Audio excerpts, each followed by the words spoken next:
Hey, what is up, guys, and welcome back to another Magic Gathering online league. We are back once again with Eldrazi Ramp on the play for game 1 against D. Pelzer? Pelliser. One or the other, not sure which. MTGO's lag is still present, though they've supposedly, keywords, found the source or a potential source and are working to fix it. We're gonna mulligan our first hand. No lands ain't doing us any favors. A lab here I'd be really tempted to keep, but without a lab, not so much. Okay, well, we found a lab, we found a talisman, and we found an Eldrazi temple. The only problem is that we really don't have anything else to do thereafter, so we relying on our top deck. Which, I mean, we have a lot of good top decks from Thought-Knot Seer, Kozilek's Command, Sowing Mycospawn, Karn the Great Creator. So like Malevolent Rumble. I mean, that's a lot of cards available to us, roughly 19 out of 53. So, you know what, let's keep it. We'll pitch the forest. Done. Ugin's Lab. Imprint trigger.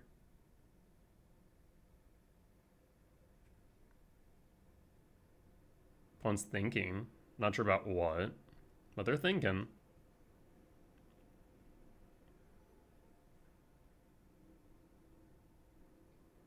Possible they might just have not passed the turn and also might be lagging. So we'll give them a few moments. Alright, we'll imprint Emrakul. The trigger resolves. We'll cast Talisman of Impulse.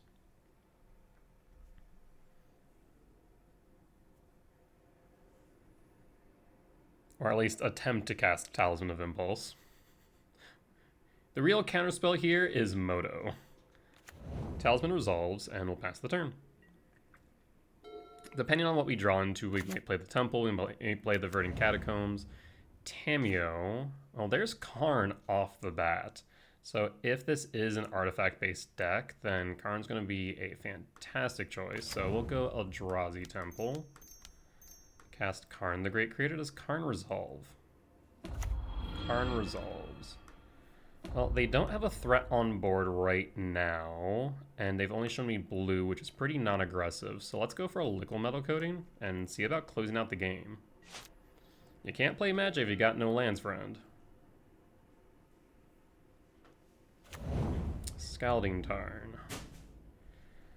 And it is heard Butter knock over something, so I'm going to be right back.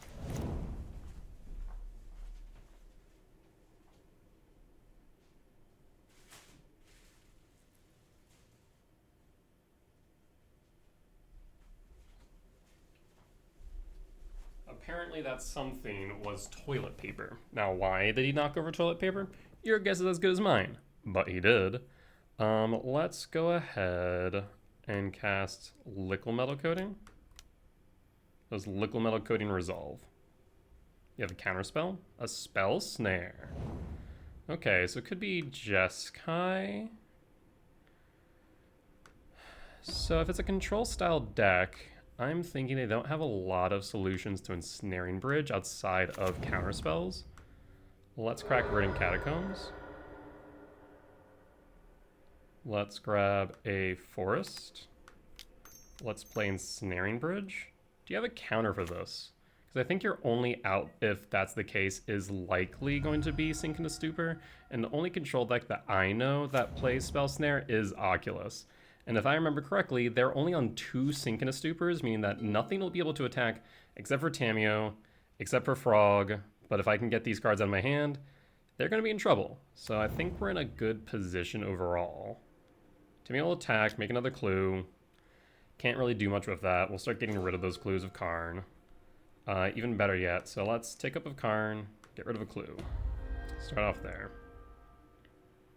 We're going to go empty-handed.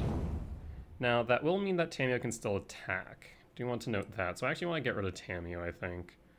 Just because it could become relevant. So we're going to go with a Devourer of Destiny.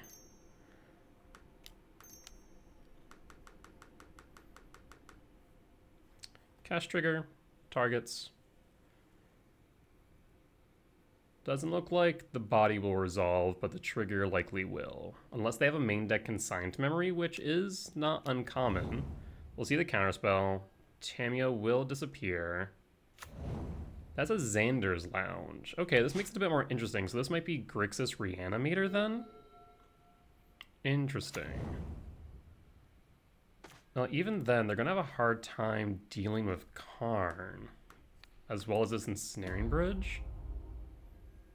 Well, let's go ahead and cast World Breaker. Let's trim down on their mana. We'll get rid of that Xander's Lounge. World Breaker is going to be difficult to deal with because it can come back. So they might be able to get rid of it for now, but I can always return it later if we have the ability. Snapcaster Mage, we'll grab the counter spell, that's fine. Karn's still here, we're empty-handed. Yep, there's the counter spell, but Xander's Lounge will be down. We'll pass the turn back to opponent. I mean, next turn I'm thinking that we might end up grabbing a Walking Ballista. There's Tamiyo, that's fine. Kozilek's Command, they have 2 cards in hand. Let's see. This could also just be like Grixis Wizards. That's an option. They have 2 cards, so I'm feeling like they have a counterspell. 1, 2, 3, 4, 5, 6, 7. We're 1 short off the leveler, so that doesn't feel great. We could go the Walking Ballista.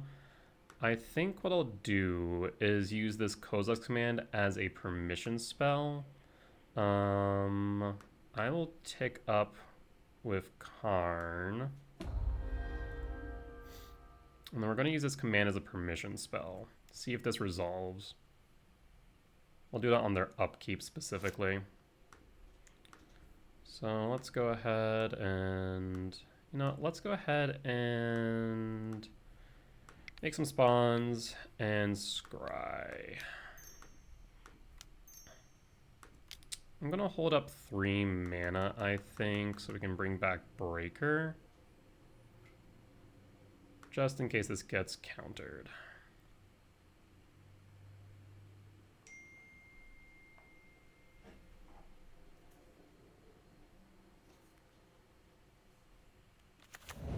That does not get countered, so we have Talisman bottom, Devourer top, and Karn bottom. So we'll take it back like that. I'll put a stop on end step. I'm tempted to bring back Breaker.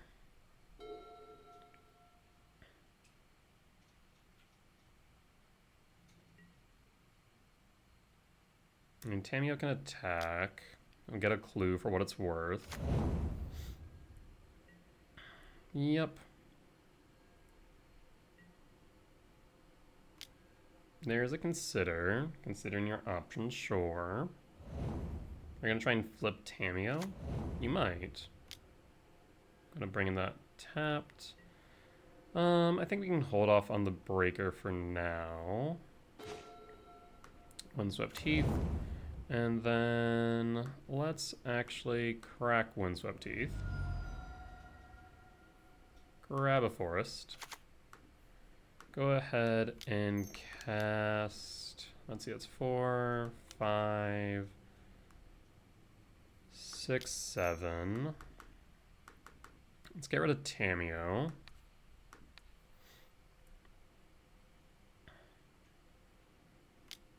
Another counterspell, there's the counterspell. Tamiyo's gone. Let's go ahead and minus Karn. And we're gonna grab a Walking Ballista so we can start applying some pressure here. Alright, and we also have the 3 mana in order to bring back the Breaker if we want. I might just bring the Breaker exiled under Lab back, to be honest. Another Karn. I'll tick up on Karn on the clue. And at this point in time, I guess we will just pass to the opponent. Well, I guess I could. 1, 2, 3, 4. Yeah, we can attack with Walking Ballista, funny enough, and then buff it. So we'll do that.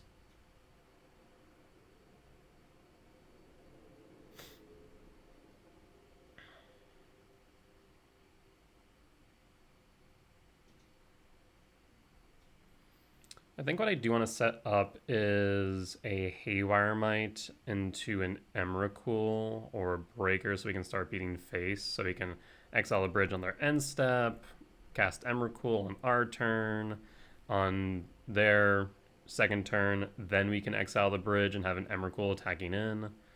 So I think that's what I want to do here coming up. Do you block the Walking Ballista?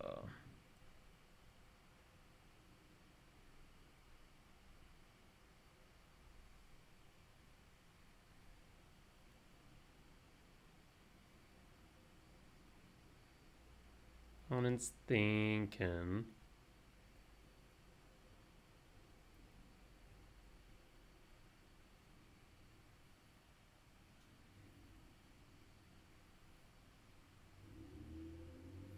To block or not to block? That is the question. Still haven't really figured out exactly what our opponent's doing. So we have 5 types in the graveyard. 6, 7, 8, 9, 10, 11, 12, 13, 14. So we definitely have enough for the Emrakul.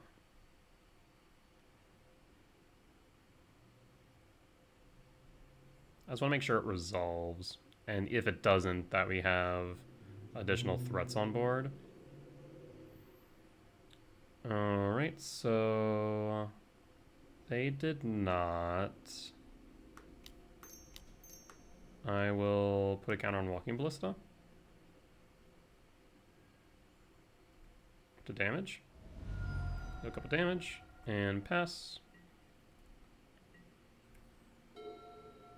So now Emrakul is primed to win. They're exactly at 13.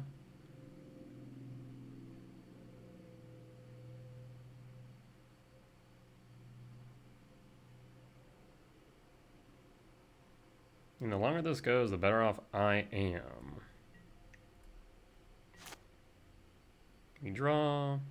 Oh, paying cost. Galvanic Discharge on Karn? Yep, go ahead. That is fine.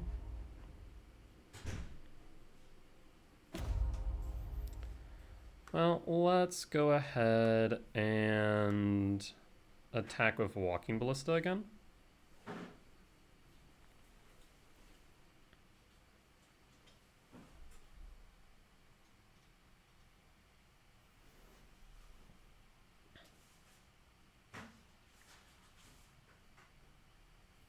Opponent's thinking.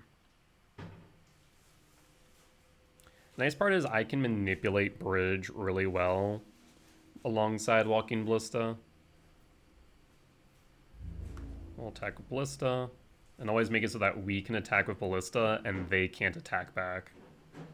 It's kind of interesting.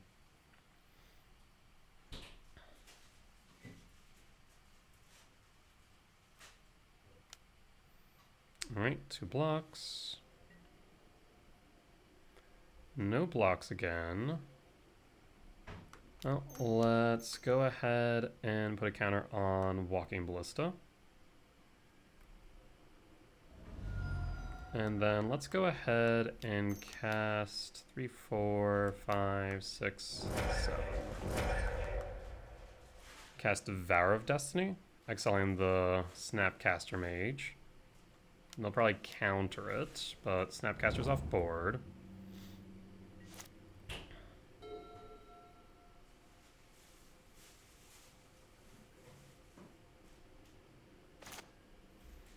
Alright, well what we'll do here is I'm going to return Worldbreaker to hand. Now we have 3 cards in hand, so Walking Ballista can attack. So we're going to attack with Walking Ballista. .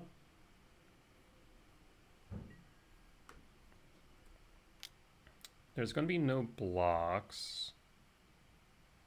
1, 2, 3, 4, 5, 6, 7. I'd like to cast this breaker, I think.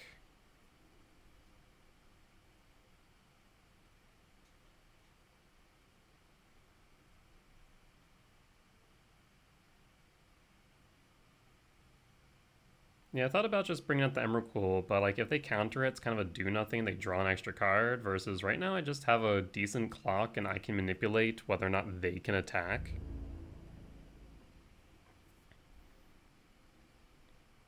Yeah, we'll just give them 3 damage.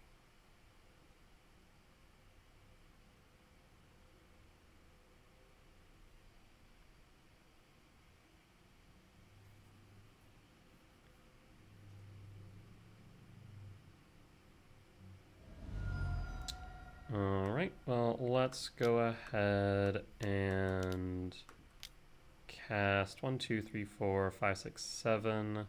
We'll cast World Breaker here.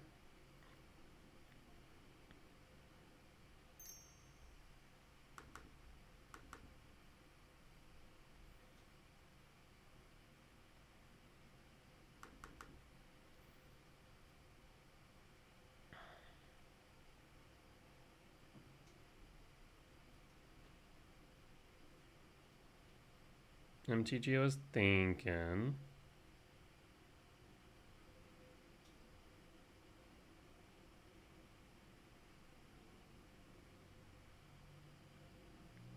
I definitely clicked the 2 mana.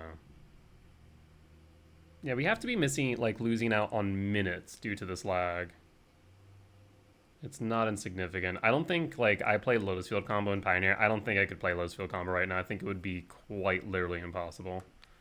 I'm just going to get rid of a second black source.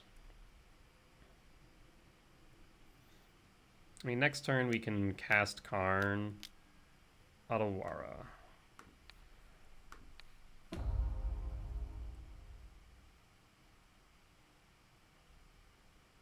So they'll Otawara the Walking Ballista.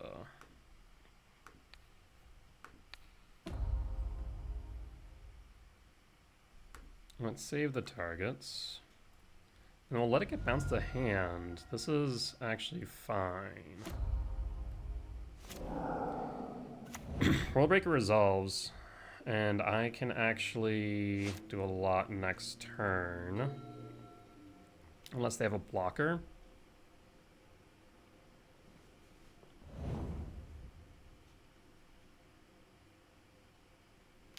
Because right now I can't attack with Breaker, but next turn I will be able to. We'll draw a card. That would be 4. We'll return Emrakul to hand. That will be 5. Breaker's lethal.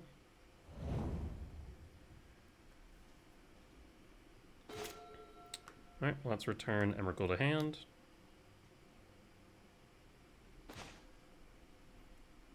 Go to combat. Attack with Breaker. Does Breaker hit unimpeded? And we got there. Yeah, Bridge is just so good when paired with Ugin's Lab. Just such an easy way to manipulate how many cards are in hand. So I'm going to say this is Grixis Control. Didn't really see anything else. Kind of felt Control E, but like I feel like they may have just flooded out quite hard. So I'm not really sure what to expect here for game 2. I mean, they had a lot of small creatures. So maybe the return's good here. Especially because if it gets countered, we can always trigger it from graveyard to clear board.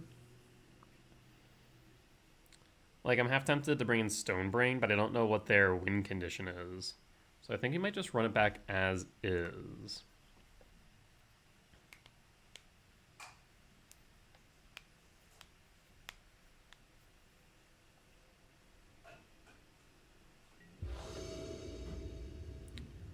On the draw for game 2, this hand actually is really good. It is sowing Mycospawn on turn 2, Karn on turn 2. Actually, no, not Karn on turn 2, but sowing Mycospawn on turn 2 and looks like Karn on turn 3. I will keep this. I'll pass my opponent.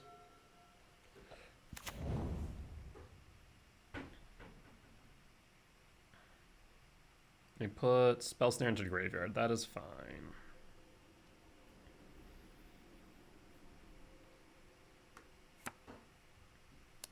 I think ramp-wise, I would love to see a 7 mana value spell off the top.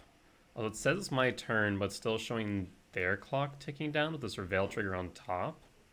What is happening here? Right now I'm sitting at 13:18. Will my clock tick down? Or like, is my game frozen? Oh my god, it took off a minute. It took off a full minute because it hadn't, like, it passed the turn, but I had no way of actually doing anything. Ridiculous. This is progressively getting worse and worse. Like, every trigger is just like 30 seconds a piece. Even trying to pass the turn can, like, run down the time. On red, and then pass, and pass.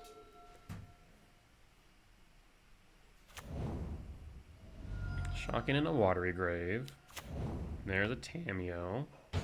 It's holding up something. Okay, Ugin's Lab is good. Let's start off with a Sowing Mycospawn. We could play Karn here, but I think ramping here is going to be a bit better. Do they have a Consign to Memory? And if they do consign, do they consign the body or the trigger?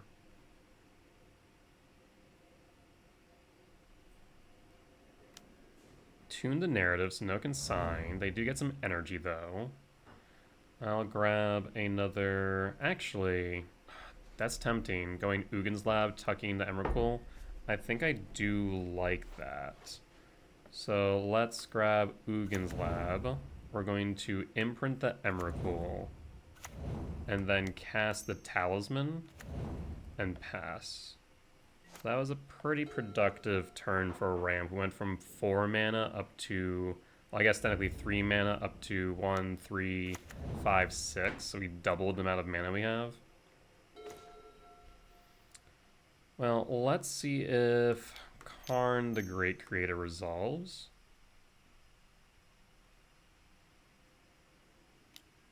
Consign to Memory. Well, we'll play Ugin's Lab. No imprint. Considering they used a Consign and not a counterspell, that tells me they might not have a counterspell in hand. And I'll cast this Kozilek's command. I think I'll cast it now, actually.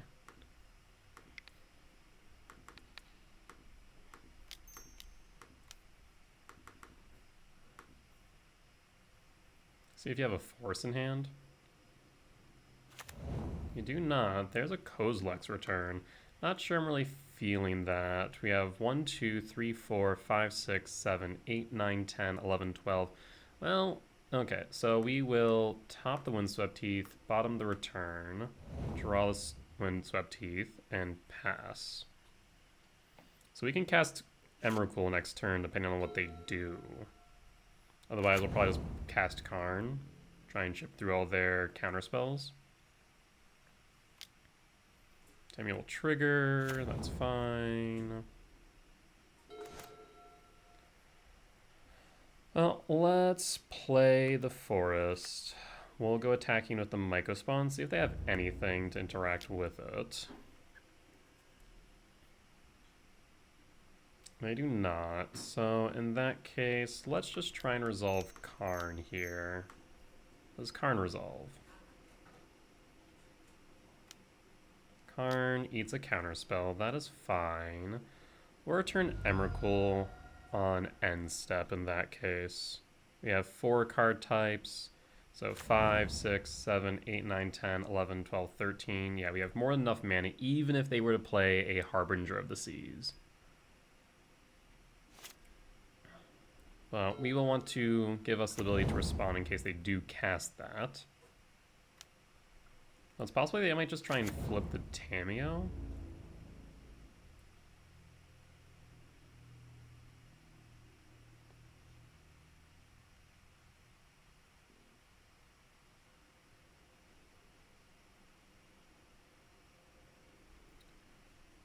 Well, they made the clue token. Looks like just MTGO is hung up on the actual damage step.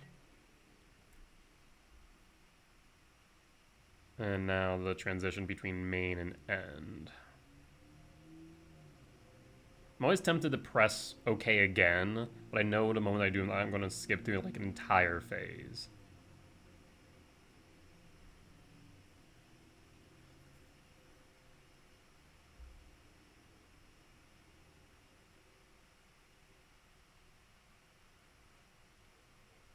And they're holding up a decent amount of mana, which is my only concern with casting this Emrakul, to be honest. I don't really have anything to follow up if it does get countered, and us taking control of their turn kind of does nothing. I guess I could get rid of some counter spells, yeah? Oh, let's return Emrakul. And go to my turn. Well, I kind of like this Devour of Destiny instead. Let's first off and foremost go to attack. Combat. Gonna put you down to 8. I mean, the Sowing Mega Spawn is a clock.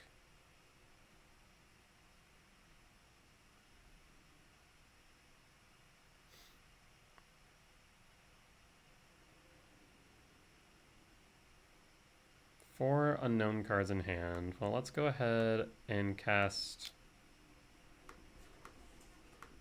Devourer of Destiny. 1, 2, 3, 4, 5, 6, 7.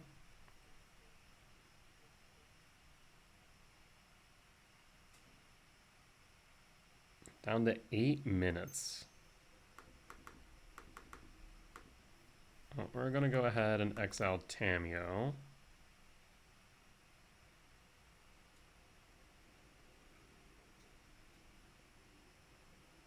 I mean, if this resolves, there will be lethal on board. Okay, so Consign will counter both. So we get a Consign out of the hand, which is actually rather relevant.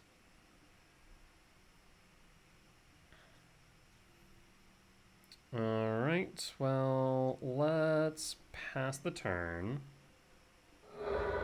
A fetch with Polluted Delta down to 7.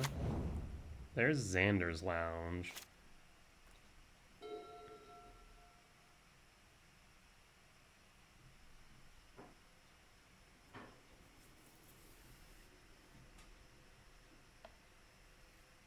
And they're being forced to hold up mana for counter spells.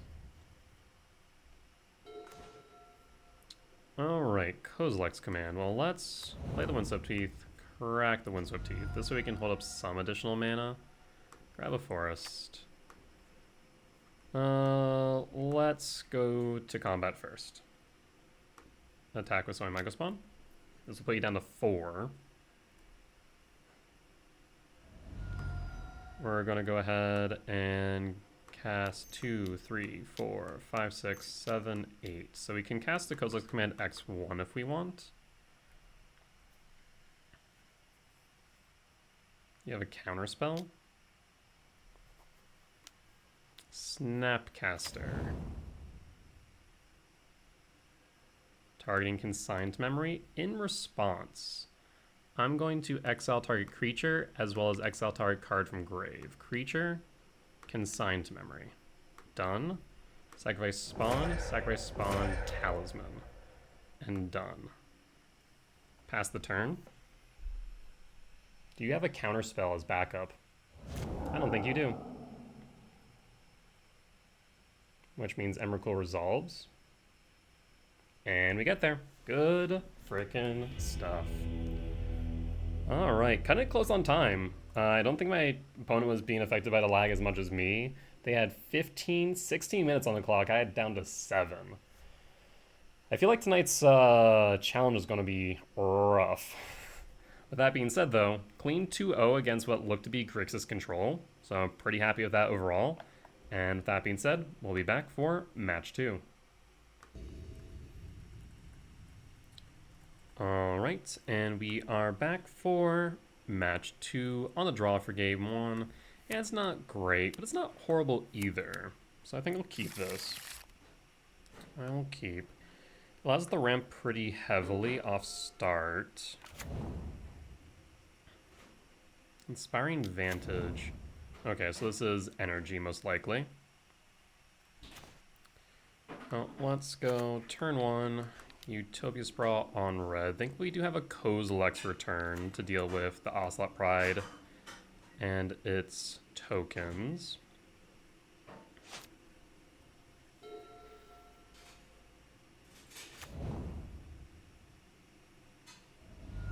Down to 18.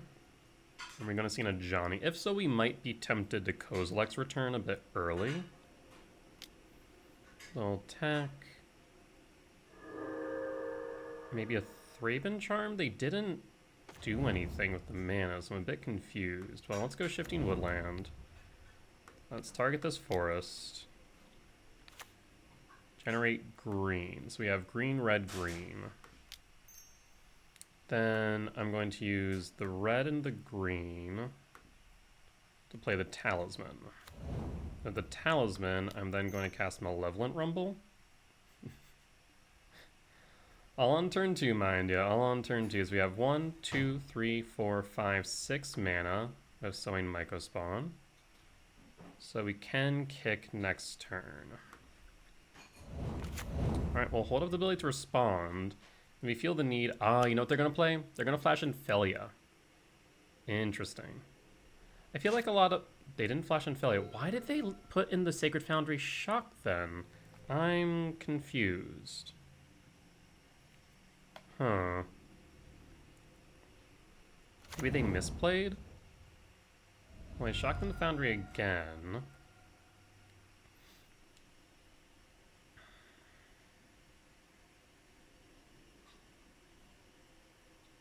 And I kind of want them to overextend into this return, so I'm tempted just to continue just playing a bit more passively and going to Sowing Mycospawn kicked, chipping away at their lands.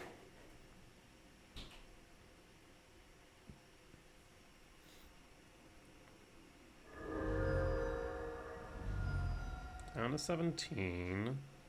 Still didn't play anything. What is happening? Opponent, you confuse me is what you are doing.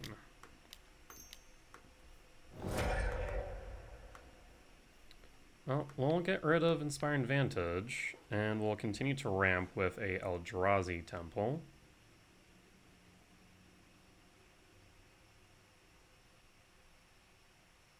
Opponent's thinking... I mean, a Thraben Charm would be able to get rid of a Utopia Sprawl for what it's worth, but now that's kind of not as good. Untimely Malfunction. Oh, shoot. What? Does that work? No. It's a trigger. You... That does work. Yeah, it is a spell in the stack. Oh my word. Yeah, spell or ability. What? That's wild. Okay. Okay, opponent. I see you. I hate it, but I see you. Yeah, I'll grab the temple still. That's 3 mana down the drain with my own Sowing Mycospawn. That's rude as hell, opponent.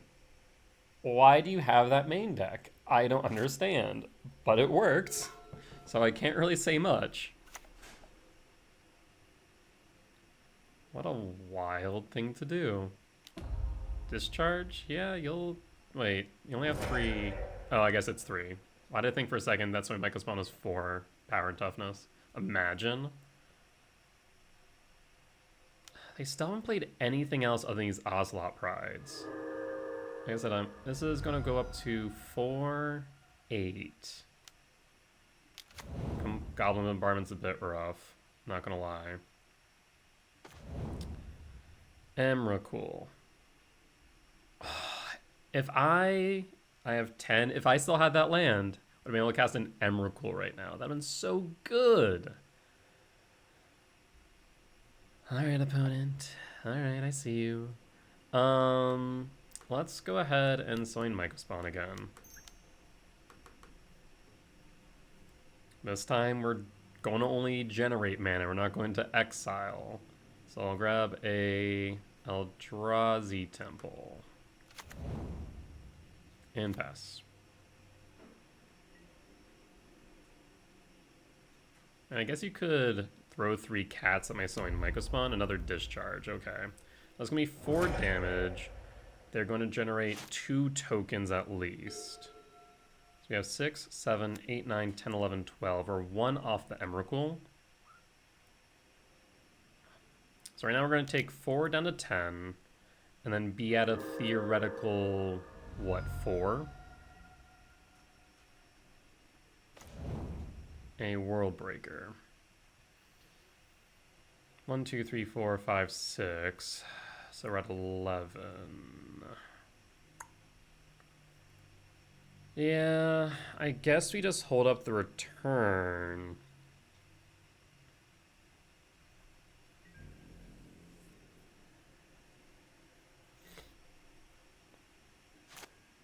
We're going to be at a theoretical 3.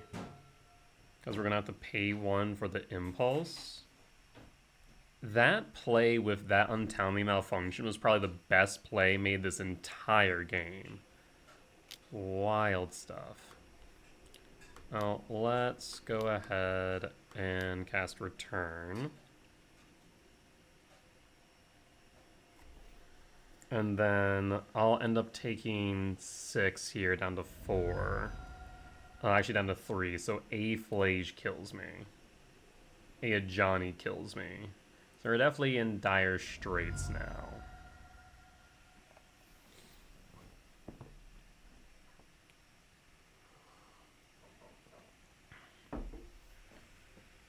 Untimely Malfunction. I'm trying to think. I mean, normally we've been seeing Thraben Charm. I guess 1 or 2 creatures can't block this turn. I mean, the modal cards like this are fantastic. Warping Will, Untimely Malfunction, Thraben Charm. I mean, they are fantastic cards, so I can understand using it. It just is a bit wild to me to see it used in this case. So we're going to be down to 3.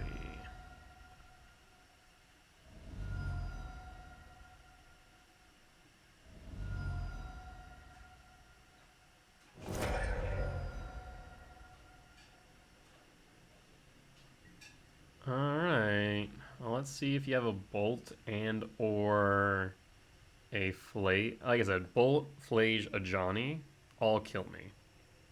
Oh, you're casting something. What are you casting? Ophelia?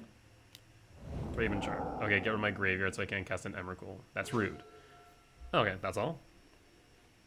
Stomping Grounds. 1, 2, 3, 4, 5, 6, 7. We'd be at 1, which is a bit scary. But I also would like to get rid of that Goblin Bombardment. Because the Goblin Bombardment is equally scary. Shock. Breaker.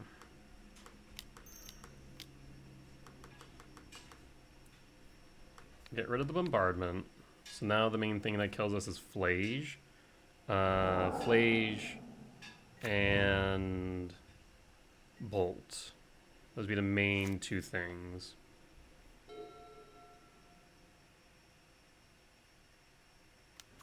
There's an Ocelot Pride.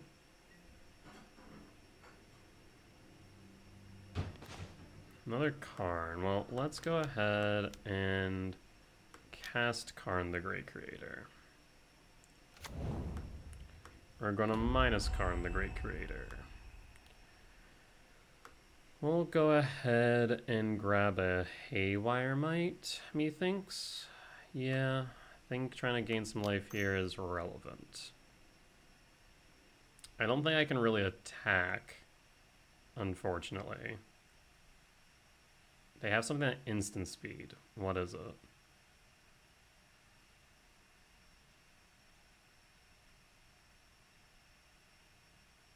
What are you casting?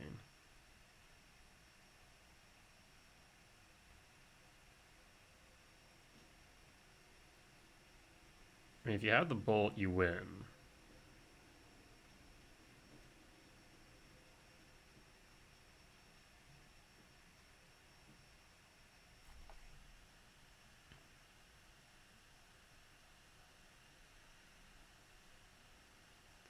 I guess if I see Untimely Malfunction in Boros list, I need to be a bit more careful about exiling spells, or exiling lands with Sowing Mycospawn. I mean, hell, even Worldbreaker can get diverted with Untimely Malfunction. That's wild. What are you casting?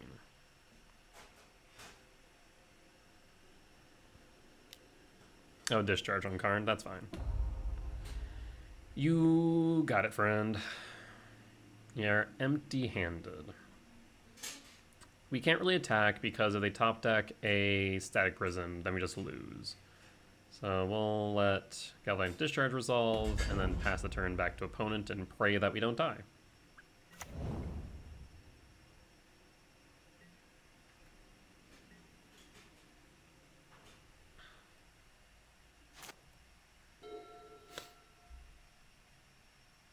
Do you got the Flage?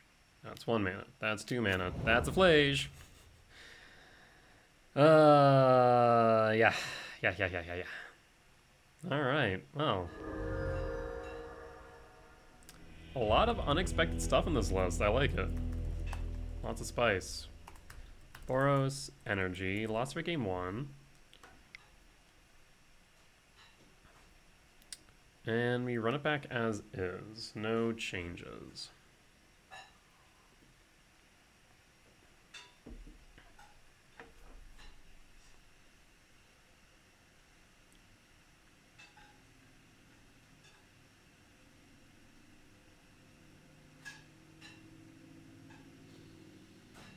Yeah, so I'm just going to have to be mindful about Untimely Malfunction if they have 2 mana just sitting up. And they must have been sitting on that for so long. They're just watching me ramp into the Sowing Mycospawn. And they're like, I'm going to get you. I imagine they're also tempted to get rid of the Talisman. Ugh, that play, getting rid of a forest and 2 Utopia Sprawls was brutal.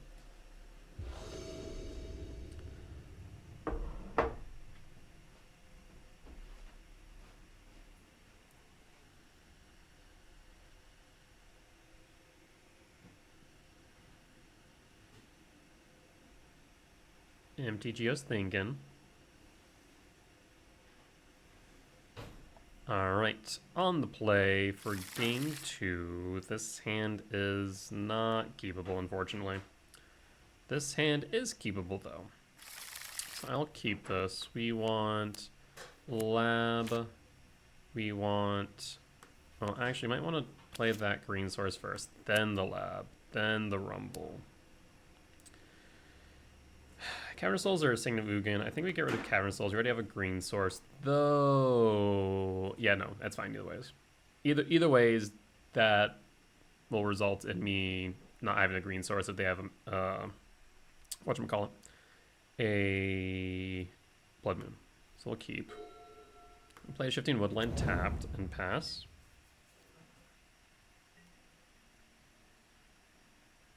And pass. Vantage. Slot Pride or Guide of Souls? Slot Pride, okay. Oh, let's go Ugin's Labyrinth. Tuck the Emrakul. Cast Rumble. Sowing Mycospawn. Well, that'll be 1, 2, 3, 4, 5. Let's go Sowing Mycospawn. And at that point, we can pass.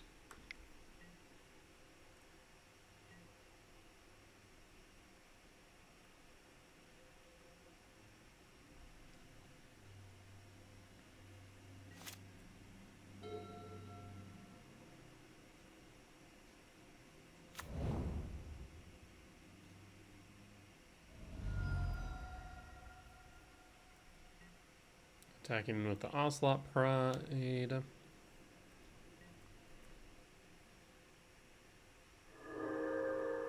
Down to 19. They have 2 mana up again.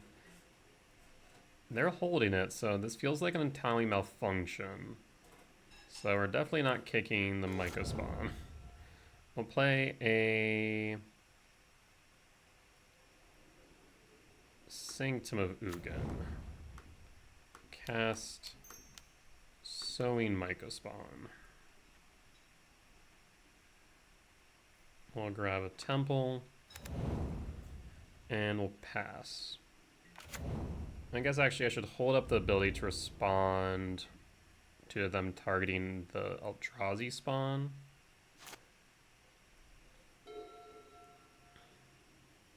Do you have a Charmal? Arena of Glory. If you do, you'll likely target the Ugin's Lab with Emrakul underneath. Blood Moon.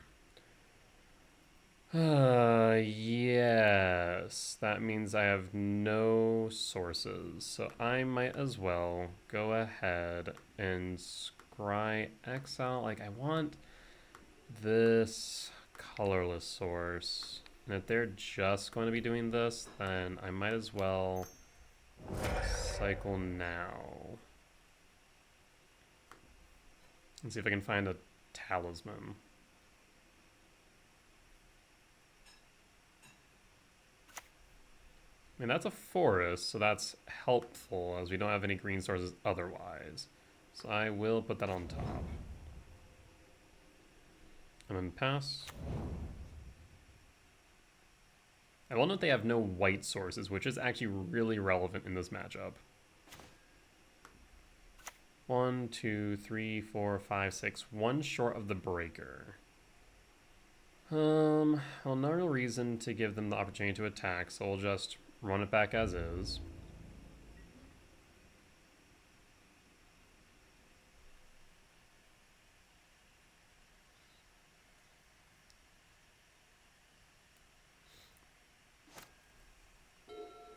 Hold up the Mycospawn as a blocker.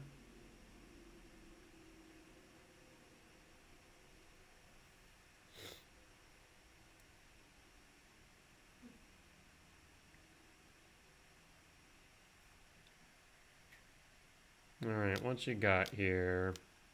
Seasoned Pyromancer. Yep, that is castable under Blood Moon. Imagine you're looking for a white source. Normally energy decks play like, I don't know, 2 planes total in their deck. The question is, when we do cast World Breaker here, do we exile the Blood Moon? I'm tempted not to. Like I said, them not having access to white really does hurt them. But me not being able to have access to colorless really hurts me. So if I had like a talisman, I'd be more tempted. Since I'm not, I think I'd do World Breaker and exile the Blood Moon. Alright, Sacred Foundry and Arena of Glory out. No tokens coming in.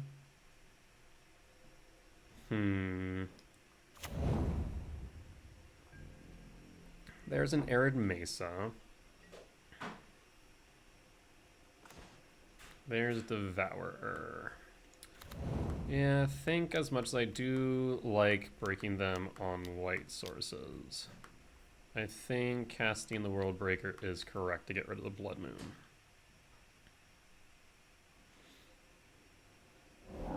So Blood Moon gone. We both have access to our mana sources. I still will not attack. Next turn we can, let's see, 5, 6, 7, 8, 9, 10, 11. We're one short on the Emrakul. So we'll likely just play Devourer of Destiny. They would have found a plains anyways, so that actually worked out.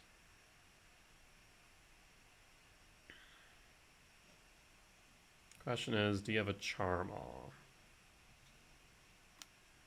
Static Prison hits Breaker. Yep. Do you have a Galvanic Discharge for destroying Mycospawn? I feel like you would have used that last turn if you did, unless you drew into it. It's possible. Go to attacks. I'll block the Seasoned Pyromancer.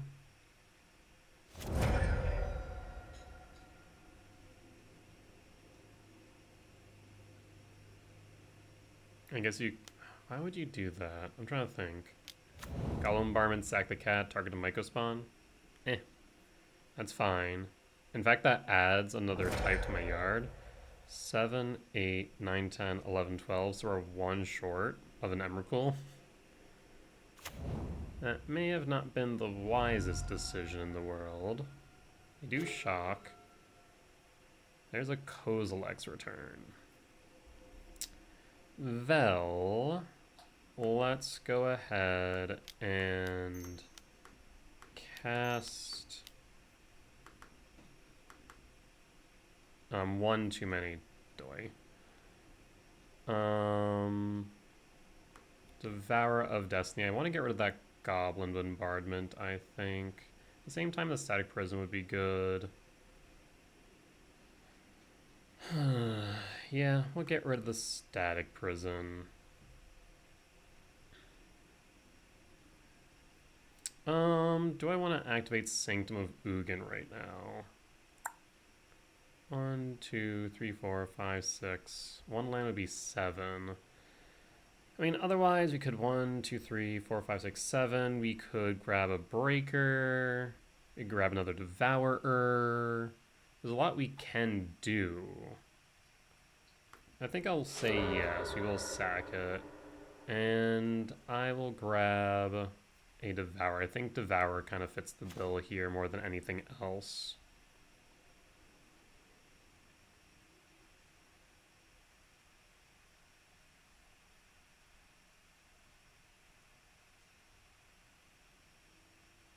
Because this allows us to put pressure on board. And we have the Kozilek's return. Actually, we don't right now, funny enough. Not having the Blood Moon does mean that I cannot sweep the board. Now, you could untimely malfunction this Devourer, but it has to be to a colored source. And I don't have any, so it'd have to be either to your Bombardment or your Ocelot Pride. There's a reason why I specifically am casting Devourer here.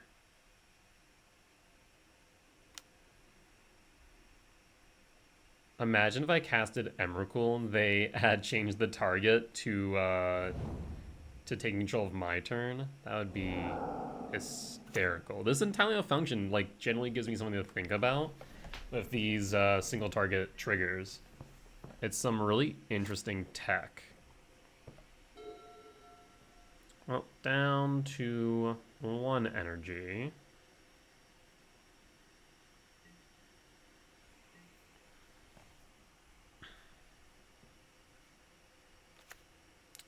Planes. I guess they can bring out the Season Pyro. Well, we do have enough for Emrakul now, right? 6, 7, 8, 9, 10, 11, 12, 13. What are the chances they have another untimely malfunction? What are the chances? I'm going to attack with the Devourer. I want to see if they exile their Season Pyro. They don't. Okay, we're just going to play it nice and slow then.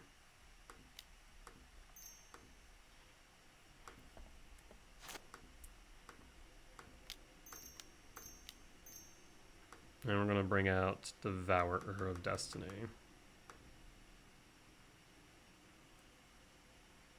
Once again, single target trigger. They could, theoretically, redirect, but I think we're good. Once again, go after the World Breaker. Give me my World Breaker. Thank you. And I think this is a winning board state. Excuse me. I do wonder about untimely malfunction. Change the target of target spell or ability with a single target. So here's a question. Here's an interesting question about untimely malfunction. Kozilek's command. I can target myself twice. Is that one target or two? If it's one target, then if I split it between myself and let's say a creature, that's 2 targets, right? Let me know down in comments what that ruling looks like with Kozilek's command and untimely malfunction. I'm actually really curious to know if they can redirect untimely malfunction if I do target myself twice, because that'll be good information. But we do take the win for game 2.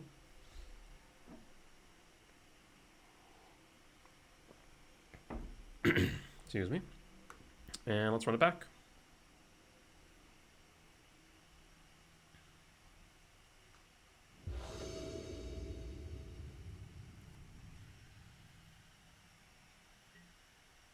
On the draw for game 3.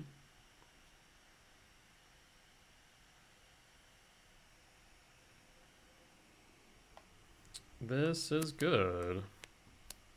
This is very good, actually. I will keep, reveal Devourer, and pass.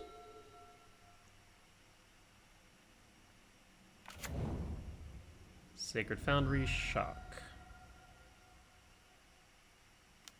There's the Ragavan, the Monkey Man, doing what Ragavan can. Alright, Devour trigger.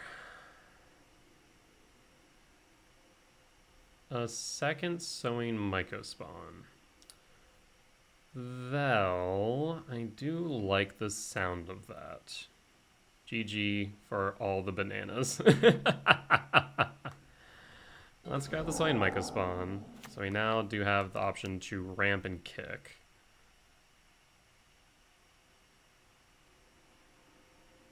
We will choose red here. They could Blood Moon on 2, which would be pretty impactful, actually. That actually does scare me a bit now that I think about it. Red. And pass.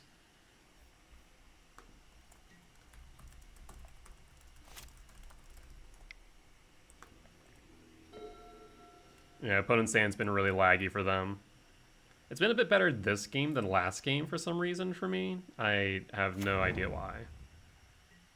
Well, here's Ragavan the Monkey Man doing what Ragavan can.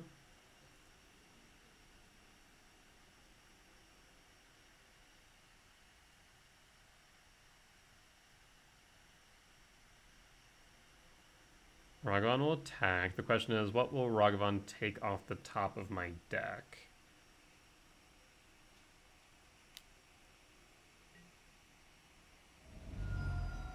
And Ragavan takes a Misty Rainforest. I would have liked that.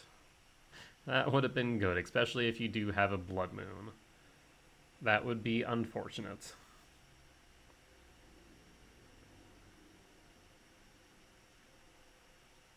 Like, we'll still be able to sweep under a Blood Moon, so I'm not all too concerned about it. It just would be unfortunate because then we would be bricked on this Kozilek's command and Sowing Mycospawn. You need another land for the Mycospawn. That's 1 mana. That's an Ajani. I think we're going to end up sweeping instead. So let's go Lab. Trigger. Imprint. Talisman. Now, they do have this treasure token up, and it does scare me because they could have a Galvanic Discharge. Based on that, I think I wait to cast this Kozilek's Return until their turn, as they can still spend the mana from the treasure, but I think this makes more sense. So I will pass it back to them.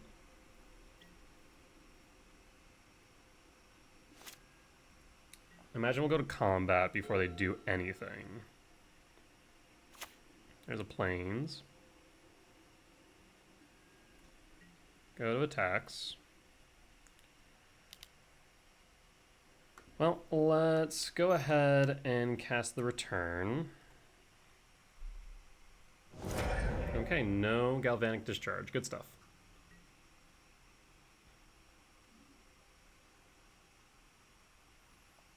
A Charma would still be pretty backbreaking here, I'll be honest.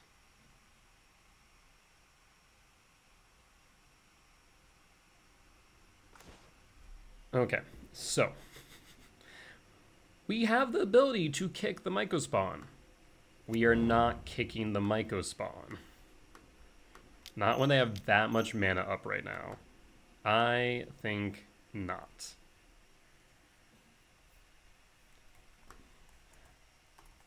Not going to fall for that again.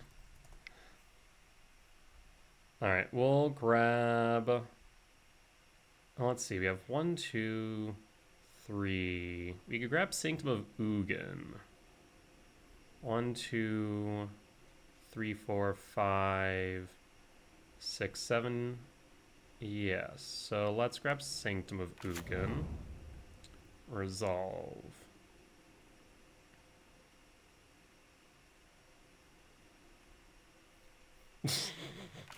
I told my opponent I'm not falling for freaking Untimely Malfunction again. Hell to no. If they have 2 mana up and one of it's red, not happening. Now we could ramp again. I think it is right to. Because then we have a Kozilek's command. So the only thing that really bricks us here is going to be a Blood Moon. So we have threats on board. We have a Return the Grave, which is really important. Because we need to sweep the board next turn. We can. The only thing that kind of screws us over a little bit, but not too much, is a Charmal. I think since we double ramped, I think that is good. I think we're in a good position overall.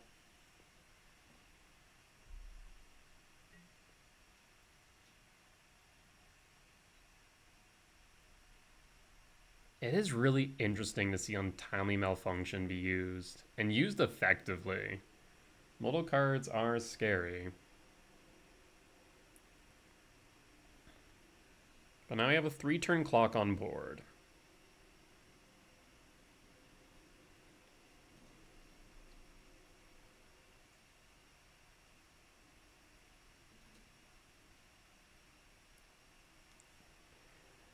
Yeah, I really wish I had an answer to this Kozilek's command and Untimely Malfunction interaction. That if I target myself twice, doesn't mean that they can then change the direction.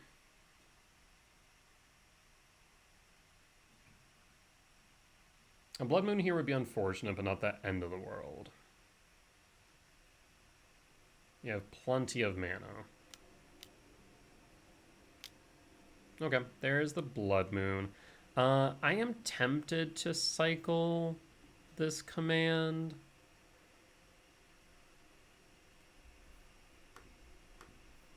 I think I will. And what I'm going to do is you get the spawn, I get the draw.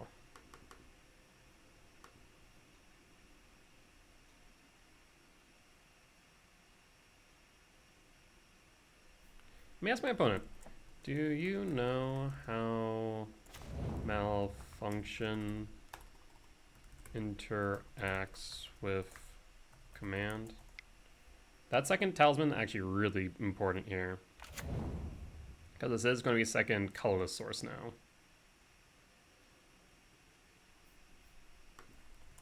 Like if I target myself twice, is that one target?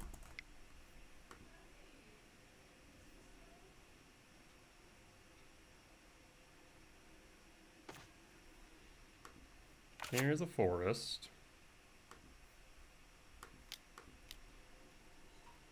So now we can cast pretty much anything in our deck as normal.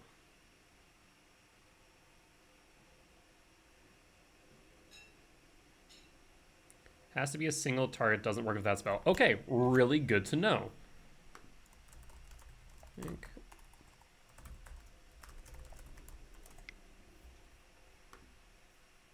That is very good to know.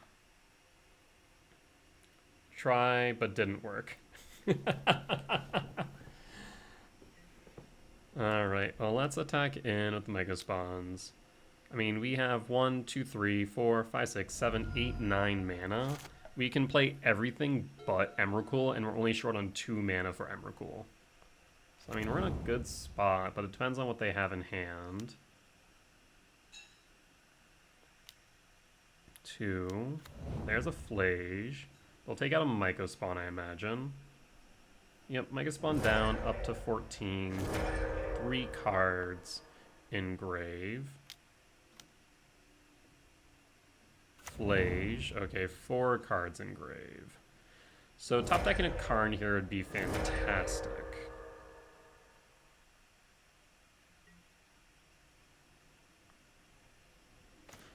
Utopia Sprawl. Well, let's put it on the forest. Go red and pass.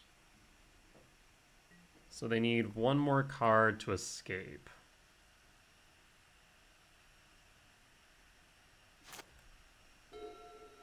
Alright. There's a Guide of Souls. So no Flage this turn, at least. Rumble. Rumble is good. Let's do this. I guess, actually, we have all the red mana in the world. Let's do Rumble. Well, there's Karn. There's Breaker. We can always bring Breaker back, so let's instead grab Karn. Grab Karn? Oh, Moto's. Moto's having a moment. Yeah, that threw me for a loop. Okay, we're grabbing Karn. No Flage for you. Because we can grab Karn, we can return Breaker. I mean, we have this pretty good as of right now.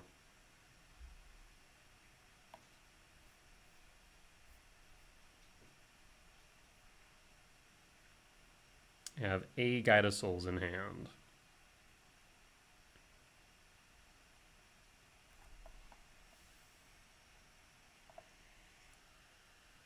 I will note they could have an Untimely Malfunction still, which would be hysterical. Which would mean that we... Oh, that would be so upsetting if they did. Let's see here. So we need a colorless source up, so we need to keep up a talisman. At least. Here comes Karn. Well, minus Karn. We're gonna grab a Tormod's Crypt. Cast a Tormod's Crypt.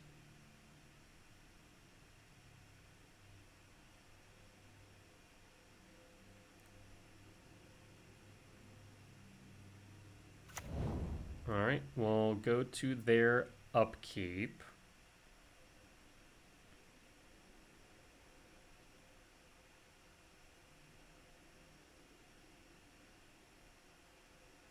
Actually, they only have 5 in grave right now, right? Yeah, they're missing 1. So we're actually in a good position here. You have all the mana in the world. So it's probably right for me to just grab back World Breaker and get rid of their planes.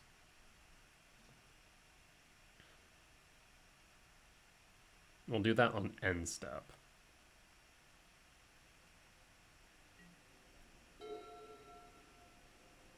Opponent's down to 5 minutes. They play another planes for what it's worth. Are you going to attack at Karn? Yeah, that's fine. Trigger. We'll go to block. We'll block with Eldrazi spawn.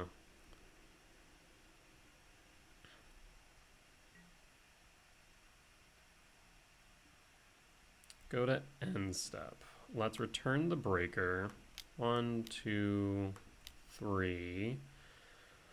We'll get rid of, what, Sanctum of Ugin?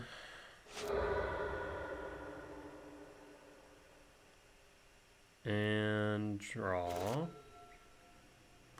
So let's go ahead and go 1, 2, 3, 4, 5, 6, 7.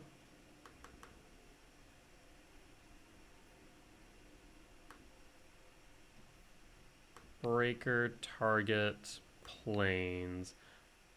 Do we want to return right now? Probably not. I'm going to say no to return.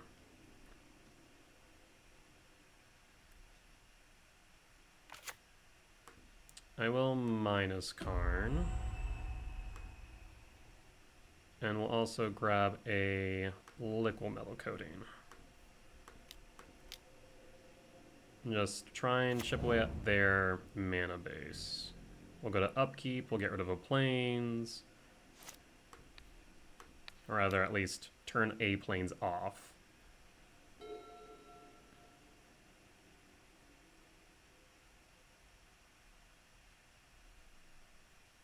I mean, we have Flage pretty much locked out. If we get rid of their plains, then they're pretty much locked out of the game as well. Short of, like, Season Pyro.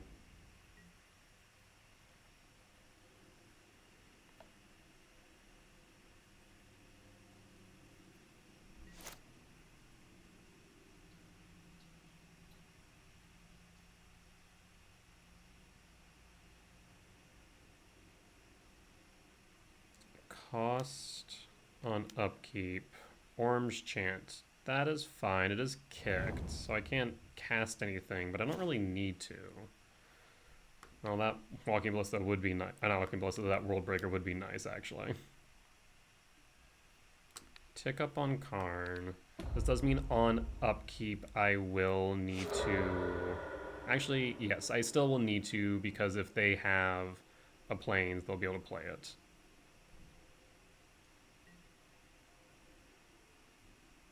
So Flage and their graveyard will go. Tormod's Crypt, target you. If you have an entirely malfunction, that means you still will be able to play Flage. So Flage is gone off the table. Yep, I'm fine seeing mountains. Like I said, all we need to do is get rid of these plains, and the game's more or less over.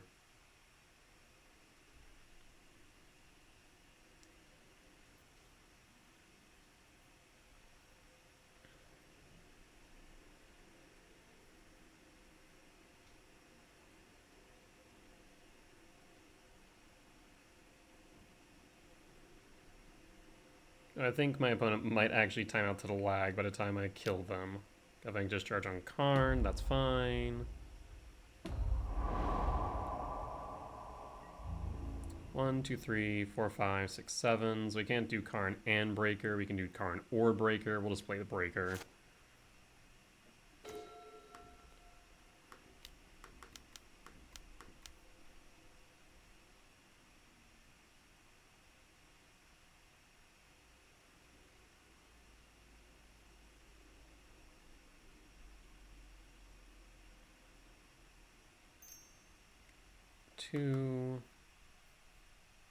One more.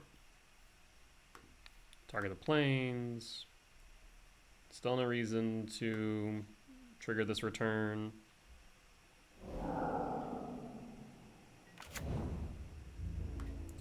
We'll attack a breaker. Because at most now they can cast, what, Seasoned Pyromancer, maybe Charmaw. Actually, not even. These no longer generate colorless, do they?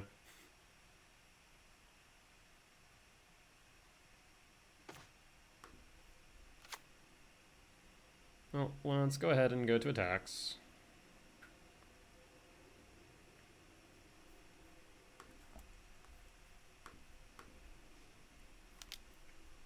GG's.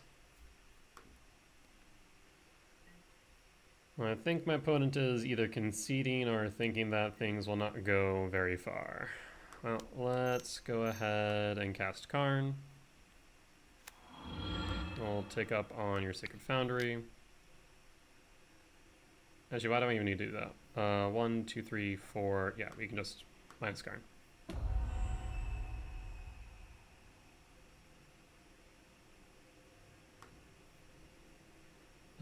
Walking Ballista. 1, 2, 3, 4, 5, 6.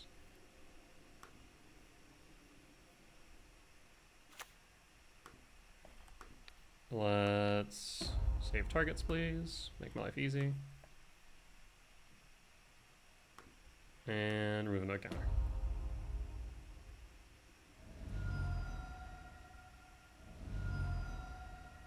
GG's. Alright, not bad at all. With that being said, we'll be back for match 3. Alright, and we are back for match 3 on the play for game 1 against Jimechu? Jimechu? Not sure. Either ways, hand's not keepable. Close to keepable, but not. This hand... it's okay. It's a turn 3 card, but that just doesn't feel good enough. This is actually good. I will keep this. It is a turn 2 Thought Knot into a turn 3 Rumble. So I guess we get rid of Shifty and Emrakul. And, oh, Shifty, Emrakul, and done. Play the Temple and pass.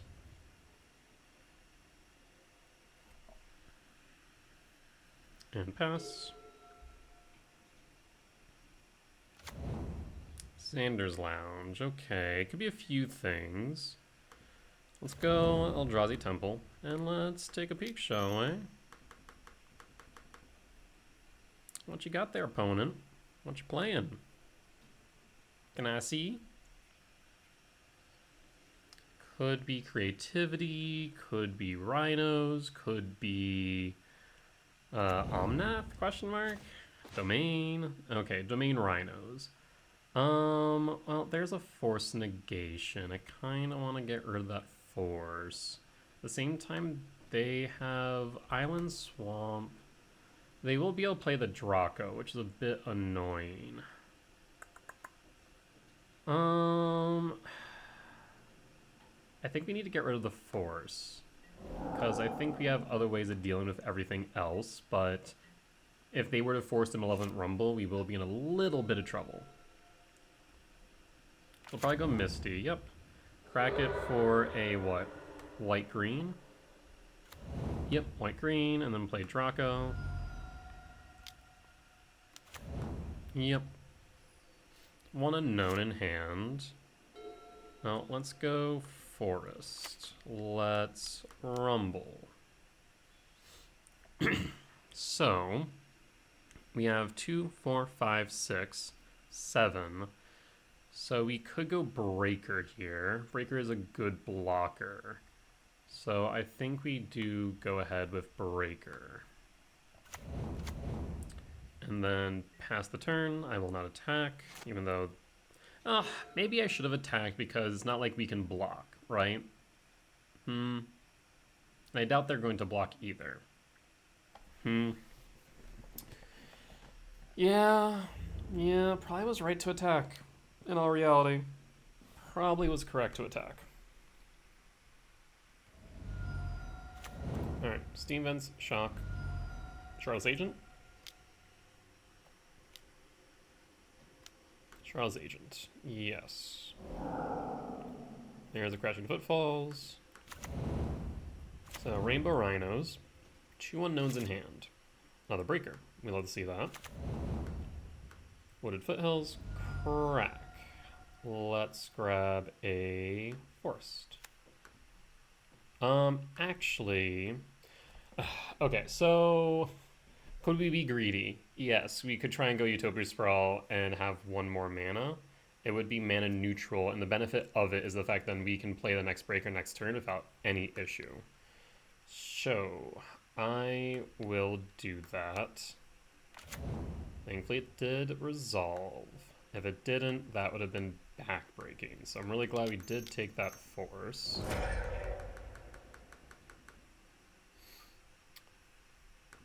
Alright, I mean, we can block the Breaker. Or not Breaker, we can block the Scion. If we get rid of a land, then they can't cast their next Charlotte's Agent or Ardent Play. Both need white. No, white-green. So that would mean the Forest is the best option. Yes. So let's grab the Forest. And then pass. Yeah, they either need green or white, so that was probably the best move. That also means if they have a leyline binding, they can't cast it.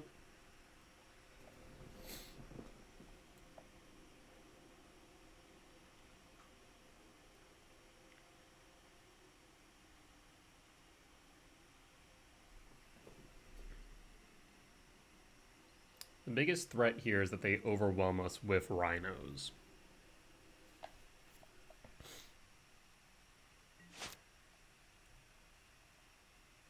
Did you pick up a land at some point, opponent? That is the question.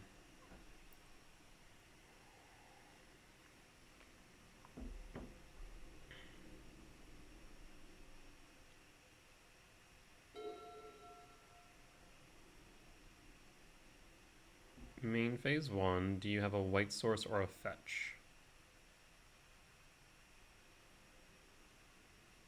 If they talk all out, we will take 8 down to 7. You do have it. Rough.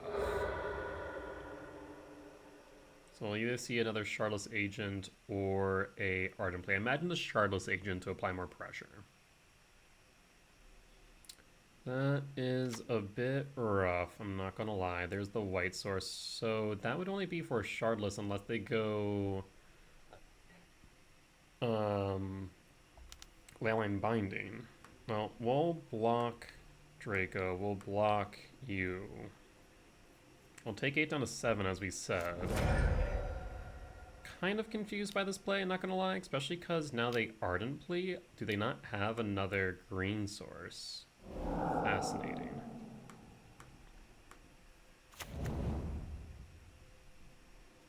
We have 2 blue sources, so I can't really knock out the Shardless Agent. Well, that doesn't really help us much. Really what we would love to have seen is maybe a Karn, but Karn wouldn't have been good either.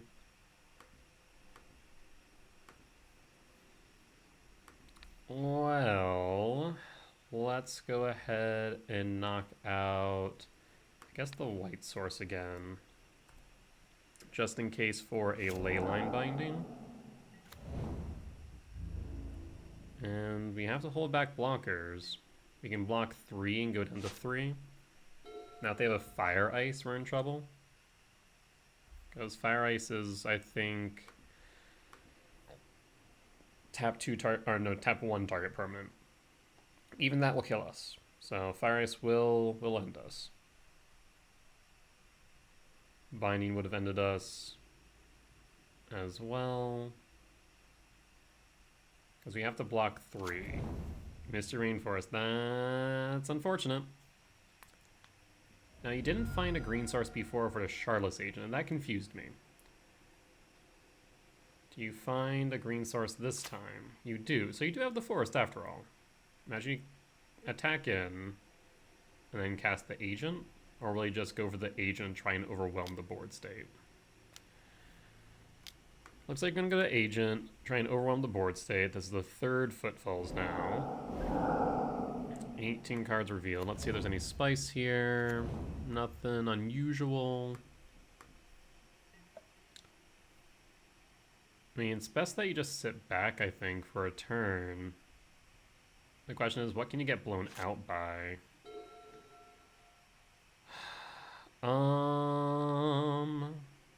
We can block 3. 1, yeah, we're dead.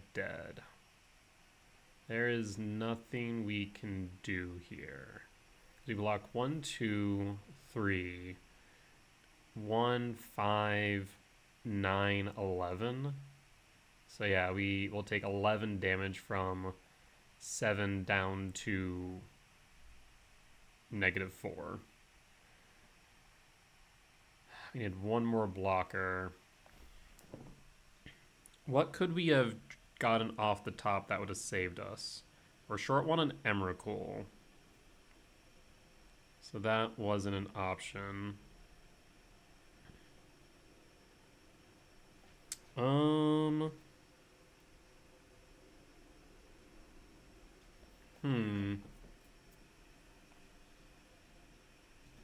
Karn wouldn't have done it either. Yeah, hard to say, but either ways, they got it.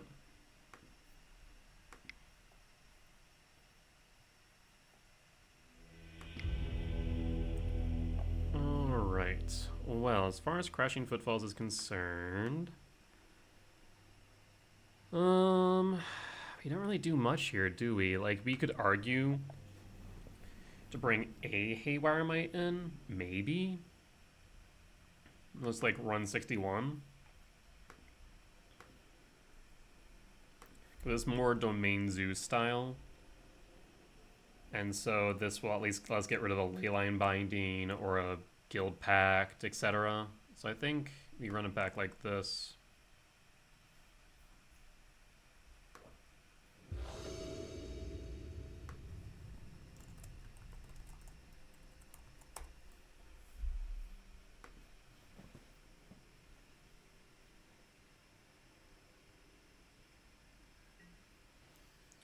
On the play for game 2. That is not keepable. This is interesting. Okay, so turn 1, Sprawl. Turn 2, Sprawl. That'd be 3, and then we can Impulse. We're gonna have to drop something. So we will keep, we'll drop the Talisman, reveal Devourer, and then trigger. 1, 2, 3, 3. Let's go Rumble. Oh, yeah. We're gonna have to sandbag a turn. This is fine, though. It's not the end of the world.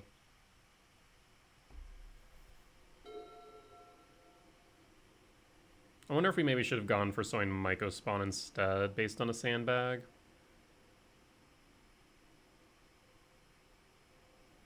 Either that, maybe just not reveal Devour. I've been falling into that pitfall recently, but since it hasn't come up a lot, I definitely made that mistake of revealing Devour when we know we have to fetch. So now we're playing behind a turn, which doesn't feel great. We can still ramp pretty well here, so I'm not horribly upset. It's still a turn 2 Crashing Footfalls.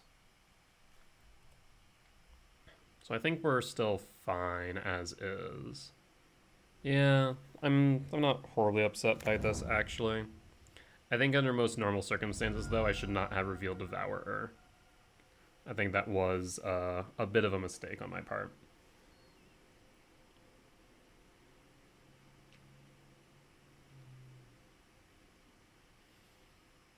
Crack in the Misty. There's a Temple Garden. Shocking. Crashing Footfalls. Okay. Well, let's crack the Windswept Teeth. Grab a Forest. Play the Shifting. Shifting. Utopia Sprawl. For red. Malevolent Rumble. Grab Eldrazi Temple. And hold up the ability to respond, but pass the turn. Okay, so now we are mana neutral on the Sprawl next turn. We can play the Temple and kick the Myco Spawn, getting rid of a land. Not bad. That'll also give us another Eldrazi Temple, so we can then cast the Devour of Destiny. The thing that would trip us up here would be a Fire Ice. I think that would be the most problematic thing that they could cast on upkeep.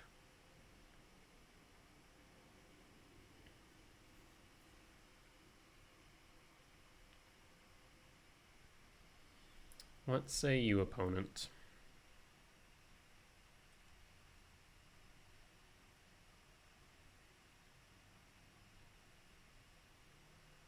They're thinking about something. The question is, what on 2 mana would they be thinking about? I guess maybe holding up the Fire Ice, or maybe suspending another Crashing Footfalls. I guess they could also have a Leyline Binding. So now they get rid of the Utopia Sprawl. Yeah, that's a thing you can do. And that does delay me a turn. Bit annoying, not gonna lie. Well, let's go Eldrazi Temple.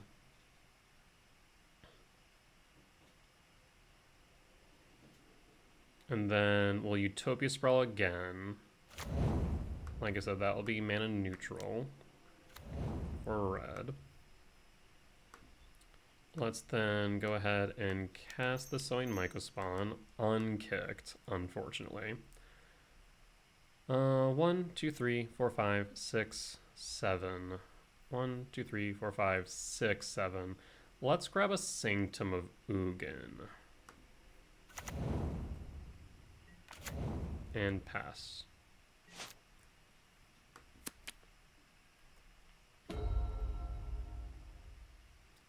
Because 5, 6, 7, 8, 9, 10, 11. We'd be pretty close to Emrakul.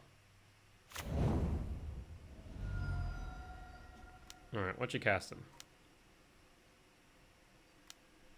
Obsidian Charmal. That is unfortunate. Yes, you hit the temple.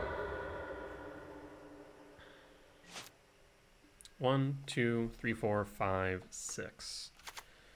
So we are short, unfortunately. Yeah, I guess we'll just go ahead and cast the Talisman and pass. Next time we will be able to cast it. 1, 2, 3, 4, 5. We might need to go for a Sowing Mycospawn. 2, 3, 4, 5, 6. At least we'd be able to get rid of the Obsidian Charmal for what it's worth. Moments like this make me question whether I should bring in a Submarine Titan into the Wish board. I'm not sure if we have the room for it. Yes, so that tells me... No, that doesn't tell me anything. You Island Cycle, I guess you could still Cascade here for what it's worth. Go in and attack.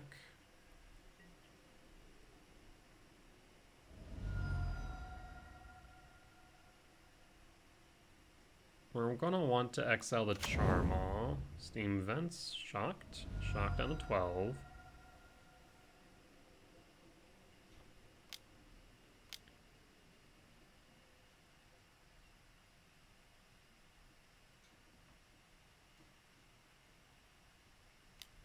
Shardless Agent, yes, that resolves. There's the Crashing Footfall. Dismissal. That will resolve. That will resolve. I think that's the last thing that you'll do for this turn. Well, once again, mana neutral. So let's put on this forest. On red. So 1, 2, 3, 4, 5, 6. 1, 2, 3, 4, 5, 6, 7. So 1, 2, 3, 4, 5, 6. We'll be too short on an Emrakul is the only problem here.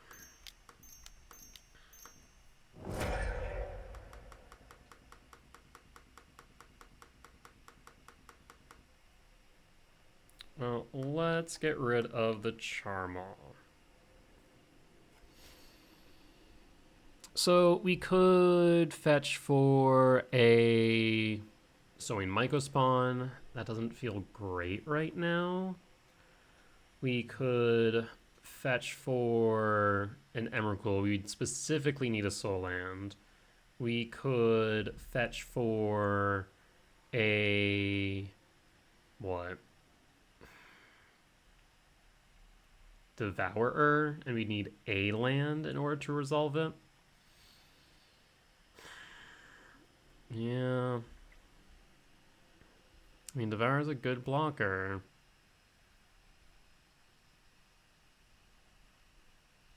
One, two, three, four, five, six. It's risky, though.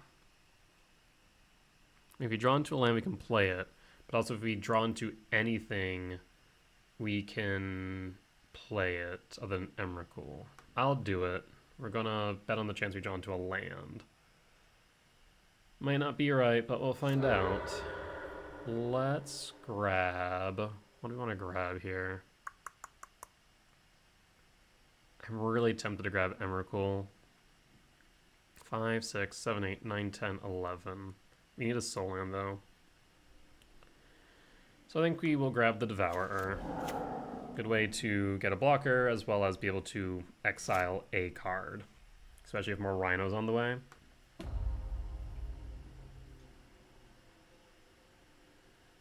Yep, more Rhinos.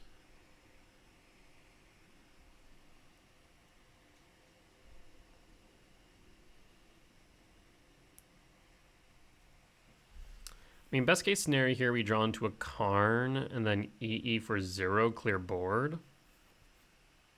That would be the best case, but also would require them not to have a subtlety or a force of negation.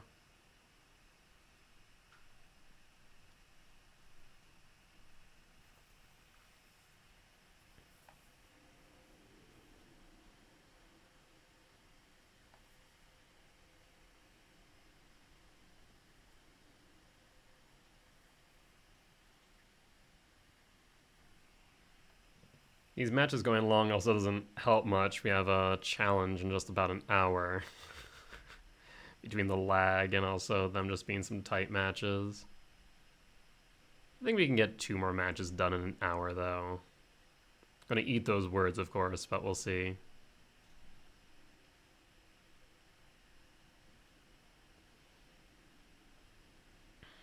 Opponent's thinking hard here.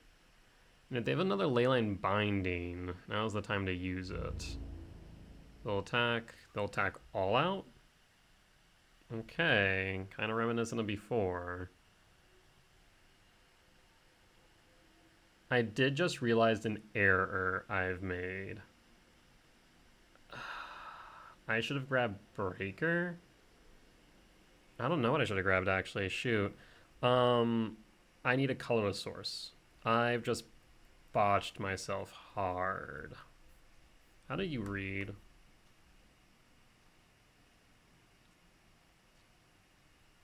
Until end of turn.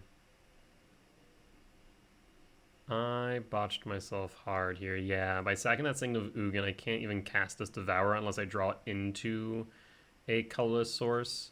So, a soul land, basically. Which would mean Emrakul would have been the right choice instead of Devour here. In addition to that, now if we draw into, let's say, a World Breaker, we'll be 1 short. So yeah, I think grabbing World Breaker would have made more sense. Or just grabbing, I think, yeah, World Breaker would have made more sense. Either that or Devour, not Devour, Emrakul. So we did misplay there. I did not account for that. Ardent play. Yeah, that's a problem. That's a problem right there. At least we saw 2 bindings there. Oh, no. That's rough. That's rough, buddy.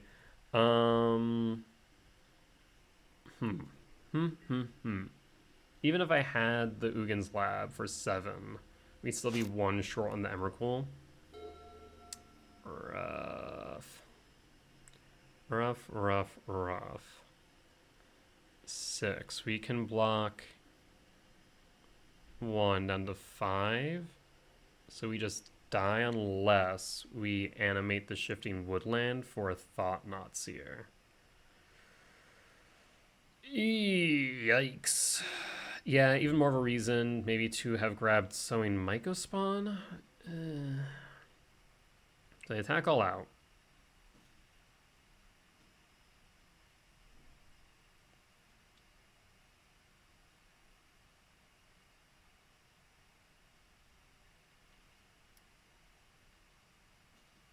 Four of them hitting kills me.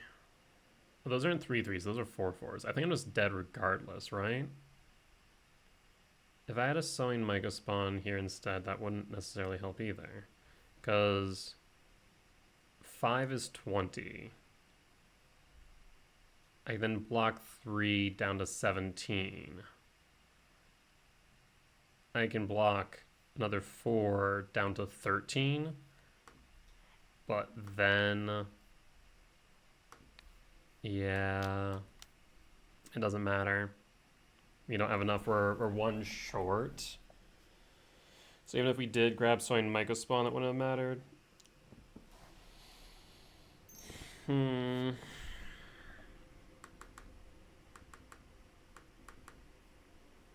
Yeah, it's second Cascade.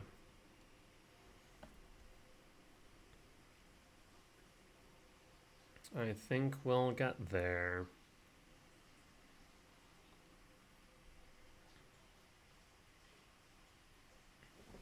Yeah, I think our main out in this situation was a Karn, because that will be 12. Oh no. Okay, no. We're at 1. No, we're not. We're at 0, because trample. Yeah. We dead. We is dead.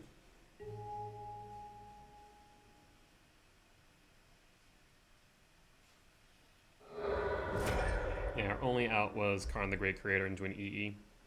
Unfortunate.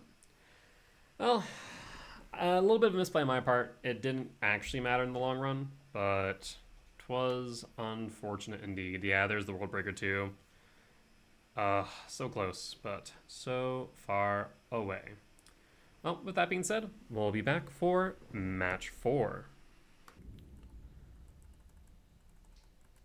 Alright, and we are back for match 4 on the play for game 1 against Mr. Ninja Blaze. Bit of an awkward hand, right? Because like we have the Utopia Sprawl, we just need a 7-drop. I'm gonna mulligan this. I would have liked to have kept it, but I don't think we could. I will keep this one though. So let's see. Ugin's Lab, Tuck the Breaker, play the Talisman, play the Temple, play Karn. We have a green source technically. Shifting Woodlands comes into play tapped. So I think we keep the Sanctum and drop the Shifting. Cavern of Souls. Tucking what? Tucking a Past in Flame. So this is Storm.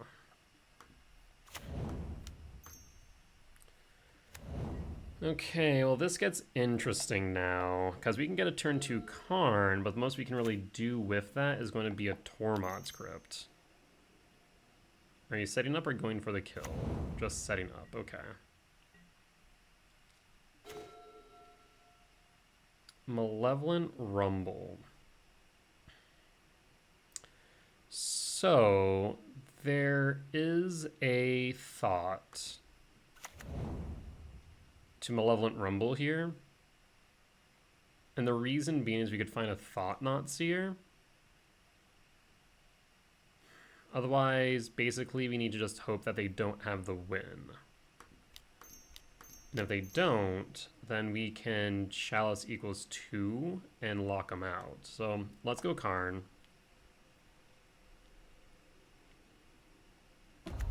At Gemstone Caverns, seriously save them. Rough. Let's go ahead and grab a Tormod's Crypt. So this way we head off Past in Flames. So they don't have the win. You might be able to make it work. Manamorphose. Draw a card. Do your thing. Ren's Resolve. Finds a medallion. Finds a land. Reckless Impulse. Finds Desperate Ritual. Finds a land. And a Manamorphose. So, Medallion, Manamorphose, Ritual, Stomping Ground, and Exile. I mean, they can just easily play the Manamorphose here for free. It is 1 mana positive. Storm really is 1 card away from being tier 0, I fear. It's just so good right now.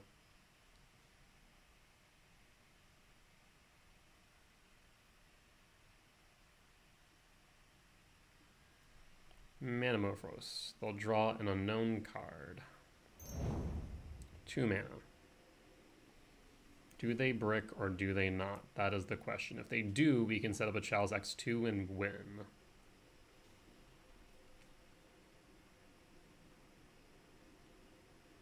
In fact, would Chalice X2 be better, or should we go Stonebrain Name Wish? Most times game 1 they do not have a Grape Shot in board, so Stonebrain might be the better choice. Whereas they might have some ability to deal with Chalice. It is a gamble though, I will admit. It is a gamble to do that.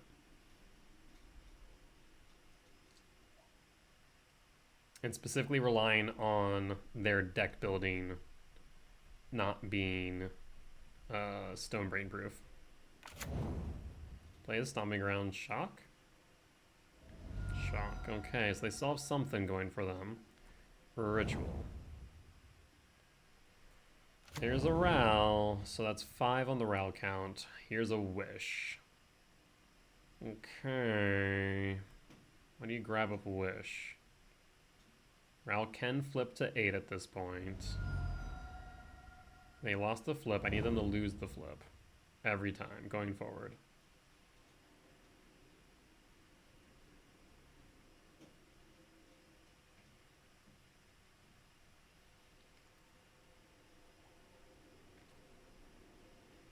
I mean, we have ourselves insulated from a Past in Flames, or at least on the initial cast.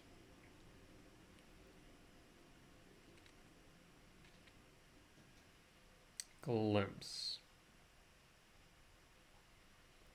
Well, we'll let that resolve. They flip. They lost the flip. Okay. There's a Ren's Resolve, so they have another chance. Cast Ren's Resolve. Does Ral flip? They did win, so they will flip Ral. Oh boy. Flame of Unor. So now they do have a Past in Flames as well as a Flame. Exile the 8. Manamorphose.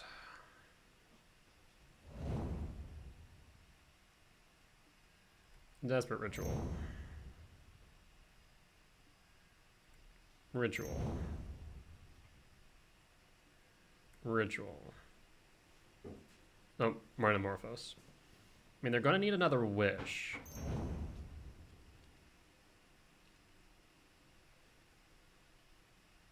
I feel like they should have potentially forced me to use this Tormod script early by playing Flame of Anor after the first Manamorphose. They're just drawing 2 cards. Okay, you can draw those. You need a Wish still. Oh, I think they did find a Wish. Now I'm looking at it. Okay, I think... No, did they? Does Wish exile itself after use? No, it does not. They can cast it. Okay, so they have the Storm count done. At least I'm fairly certain. They just need to get to 18. Ral.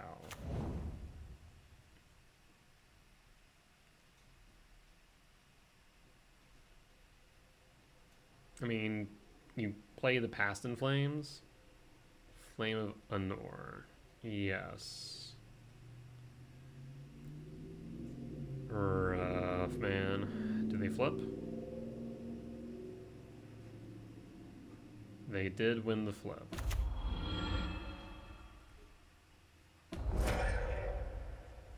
And at this point, you have the mana. I'm confused now. Why not just go Wish and win? Impulse.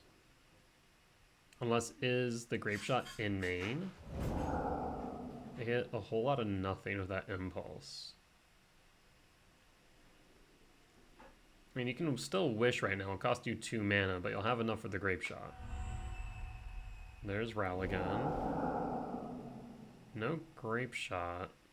What is happening? Why are you going... Okay, you're at 20, 21. What's going on?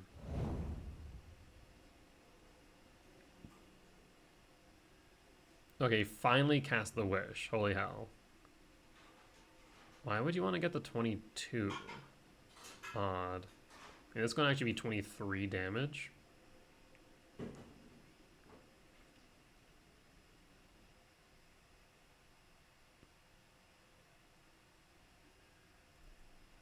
So this is... looks like Gruul Ruby Storm. Show me the Grape Shot. There's the Grape Shot. Yes, you got it.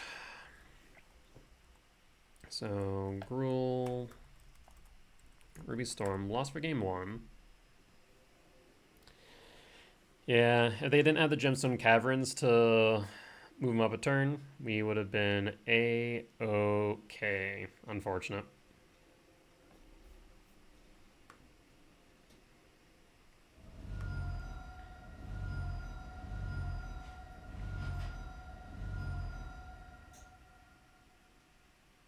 Nothing I can do about that.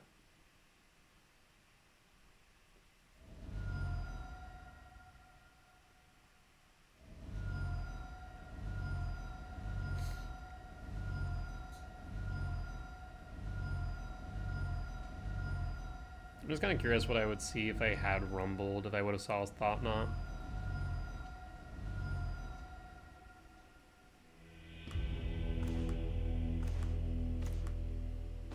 We would have not. Okay. Well, I knew it was a gamble. I knew the card was probably the safer bet. Let's see here. For Ruby Storm, I think we bring in Brain Might and Dismember. Yes, that looks correct. So, Brain Might, Dismember. Remove, return, and then 3 Mycospawn, as land destruction really doesn't do too much in this matchup.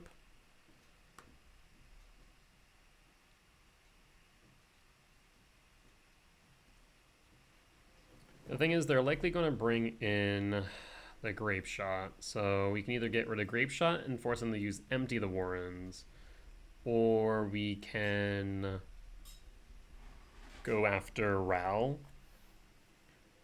and limit their options.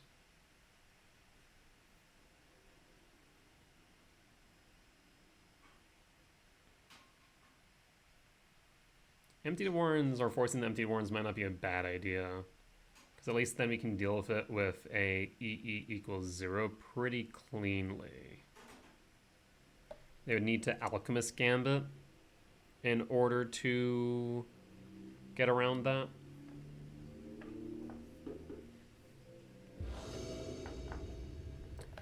On the play for game 2.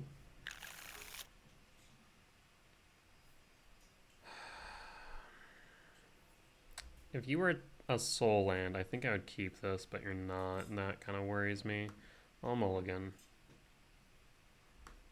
I mean, it's a turn 2 Thought Knot. Turn 2 Karn. I will keep. We'll drop the second Talisman. Let's reveal the Devourer. Trigger.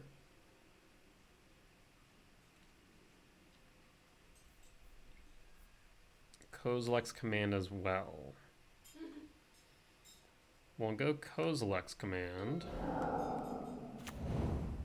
So that way if they do prep a Ral, we can then exile it. So we have some choices next turn.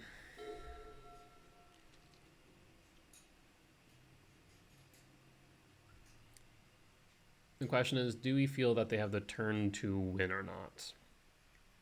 It really comes down to whether or not they prep a Medallion or a Ral here. I can see they can't do so. So I think, do we think they can win next turn? That's the real question, right?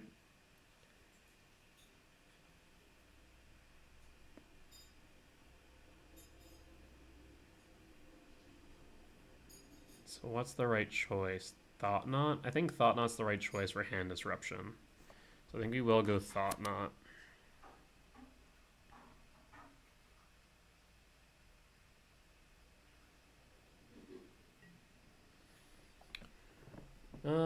Alrighty. Looks like they are passing. At least thinking about doing so.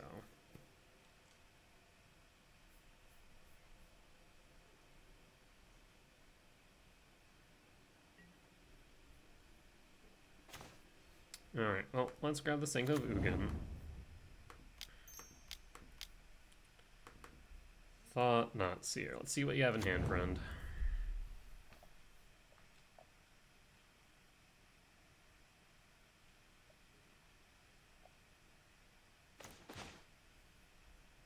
Desperate Ritual, Ral. So if we get rid of the Desperate Ritual, they can set up with Ral, but that's about it for next turn.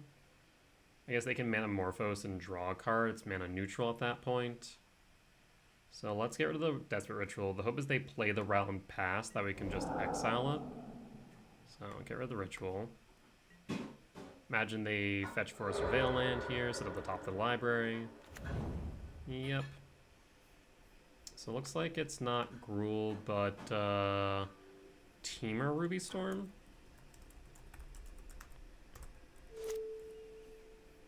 Alright, and pass. I guess Wooded Foothills Crack, Manamorphose into Ral. That's my guess.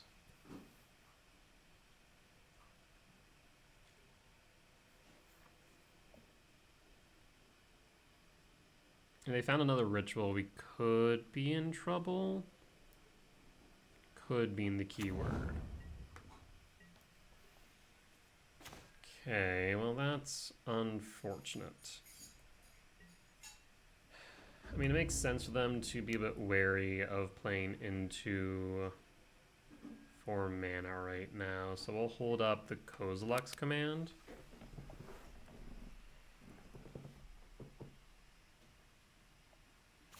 Another Surveil land, this time Commercial District.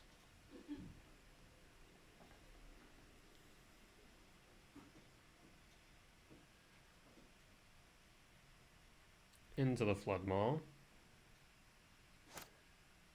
So, trying to protect from Chalice, I imagine.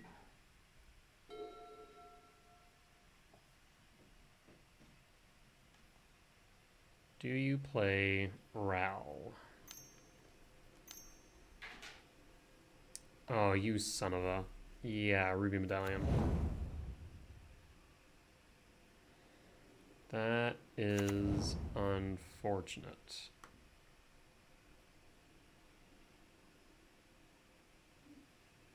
Do you play Manamorphose or do you play a Ral? Or just pass for the setup?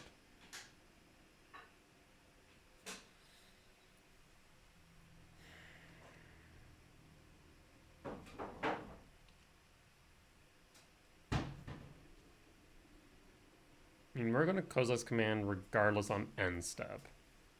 Try and dig into some answers. Worst comes to worst, we can play Karn. Then I guess grab Disruptor Flute, name Ral. Make it a bit harder for them.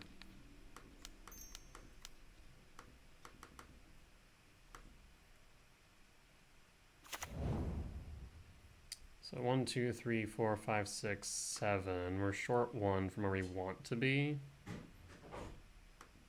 So I think we bottom both.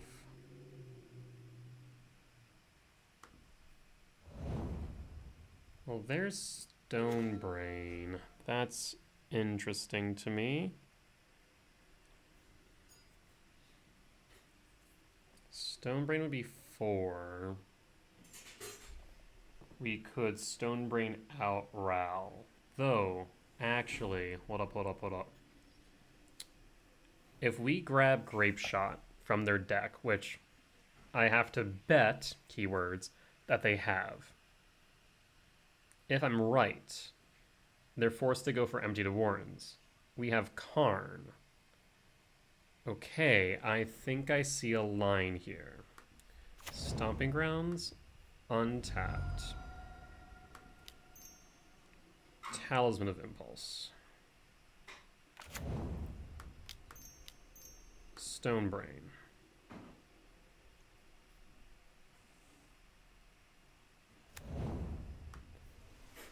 Stonebrain, target you. Name Grapeshot.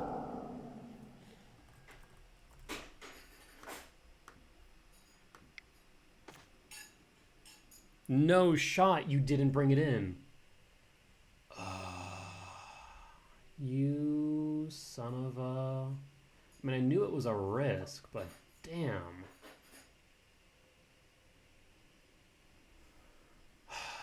I think that might end me. That's so unfortunate. We could have just named Ral, I suppose. Alright, well, we'll go to combat.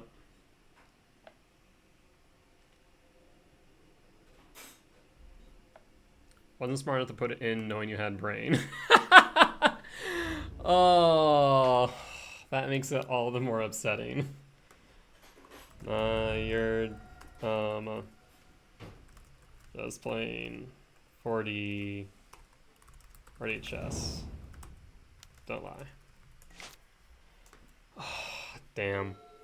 Damn.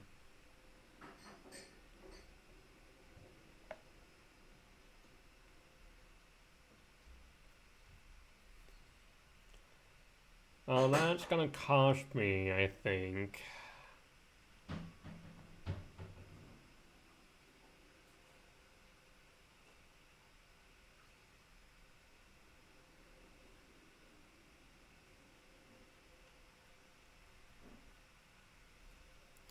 Because, like, in every other matchup, what you should be doing, especially the last Eldrazi match I played, exiled a Trinisphere of Devour and then proceeded to have nothing to lose.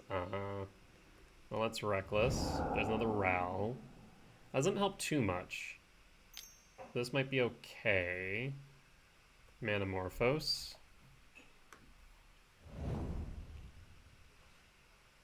Comes down to what they drew. Okay. Ritual. Guess they could Past in Flames here. Play Ral Past in Flames. Yep. I think they should have done the one from Exile, though.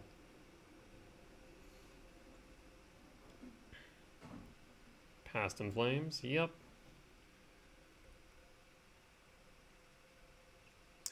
I mean, we played correctly, I think.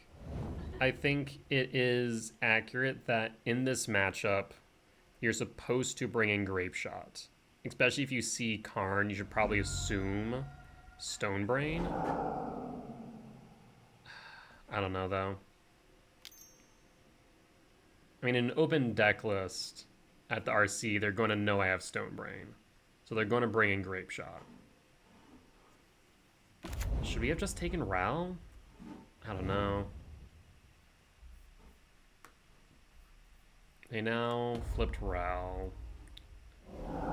So unfortunate. I mean, I really can't do anything here. I'm just going to pass. Because, yeah, if we force the Empty the Warrens instead of the Grapeshot, we would have Karn next turn and an EE to clear. They would have had to, at that point, then rebuild their board again. So unfortunate.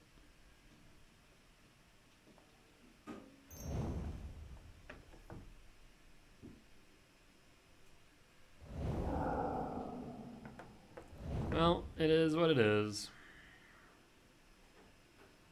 Let's see them get... I mean, they still have the Wish, right? So all they need to do is get to 18. No, not even 18. They need to get to 16. And then Wish. And then Grapeshot for 18.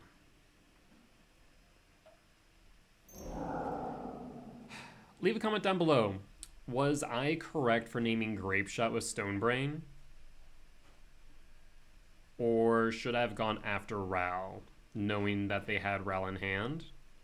Should I have gone after Wish, knowing they had Wish in hand? What are your thoughts? I'm curious to know.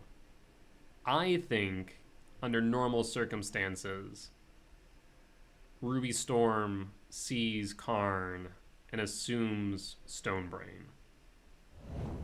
And with that knowledge, brings in Grapeshot. I guess we... Is it just safer to grab Wish? I don't know. Wish would have made it so they can grab Grape Shot. Then they would have to find... But, like, they're not... At that point, they're not looking for Grape Shot. So I don't know. Yeah, I don't know. I think I made the right choice. Like I said, let me know down in the comments what your thoughts are. I am curious to see what they are.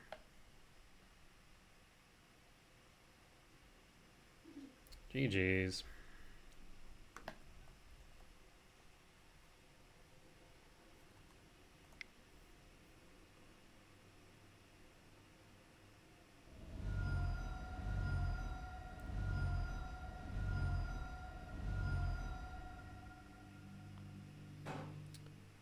All right, well, on that note, we'll be back for match 5. That is, once Moto lets me escape. Supposedly they have won. However, the clock's still ticking. There we go. There we go, Moto. All right, I'll see you guys in a moment for match 5.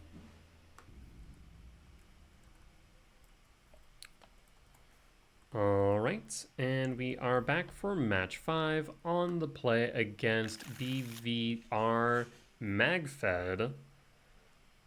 I mean, this is pretty good. I'll keep this. This is a turn 2 Thought-Knot into a turn 3 Mycospawn into a turn 4 Breaker. I mean, a pretty solid curve if you don't ask me.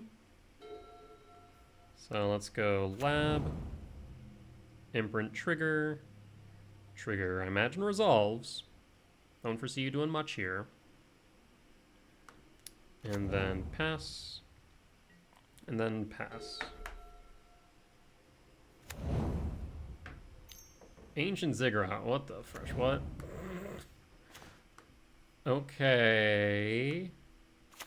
Are you playing humans? Is that what I'm seeing right now? Is this humans? Throwback.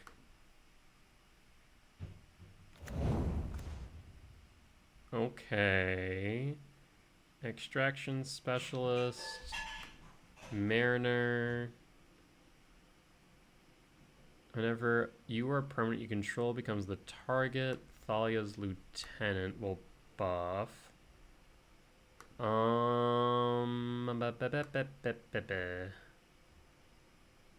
Thalia's Lieutenant, I think. I guess they can counter spell or ability. Yeah, that's fine. So yeah, I think we get rid of Lieutenant.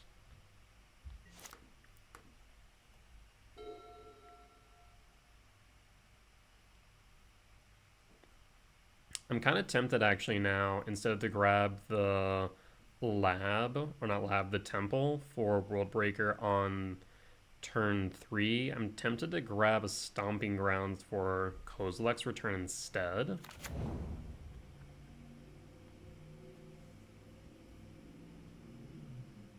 There's the Waterlogged Grove. So that's at least Azorius humans.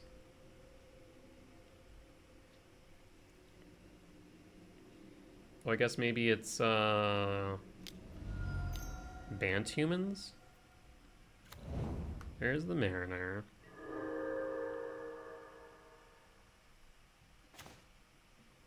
Cavern of Souls. Okay, yes. So we will play this Domain Mycospawn.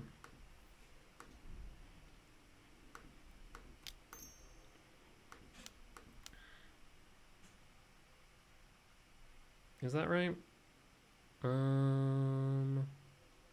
Yes, because we won't, even with the extra 1, we wouldn't be able to cast Return this turn. So yes, we can just do that. I'll grab the Stomping Grounds and put it into play tapped. We do need to wrap up this game within like 28 minutes before the challenge. So I need MTGO to be a bit snappier. I need my opponent to also pass their turn when they have nothing to do. So Stomping Grounds.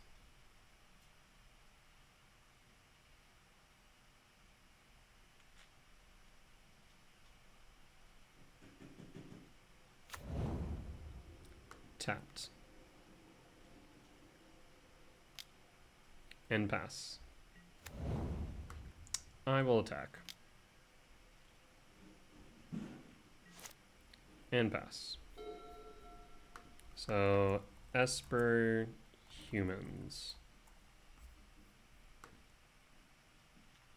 Imagine you just played Champion of the Parish here. Yep.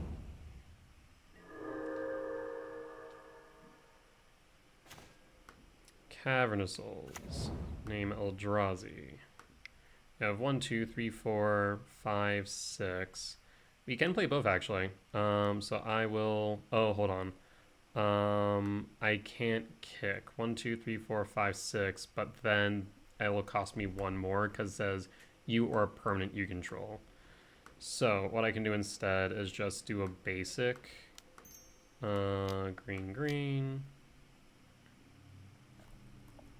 Oh, god dang it. Green, green. And let's grab ourselves a Sanctum of Ugin. Sanctum of Ugin. Red, colorless, Kozilek's Return, and to combat.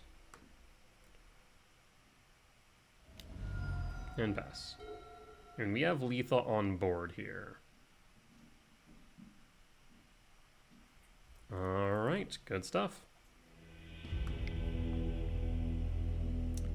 I don't think we change anything. I mean, Kozilek's Return is going to work well here.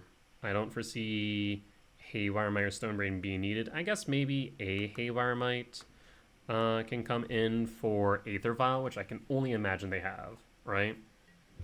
I would assume that they have that. On the draw for game 2, I'll keep this. This is a risky keep. It is a speculative keep at that.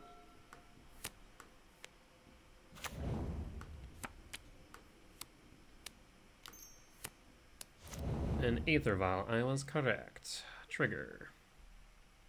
What do we see?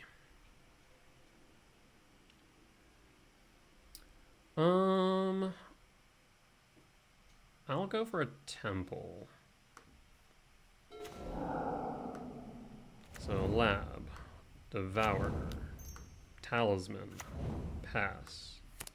So we can X3 an Eldrazi Temple.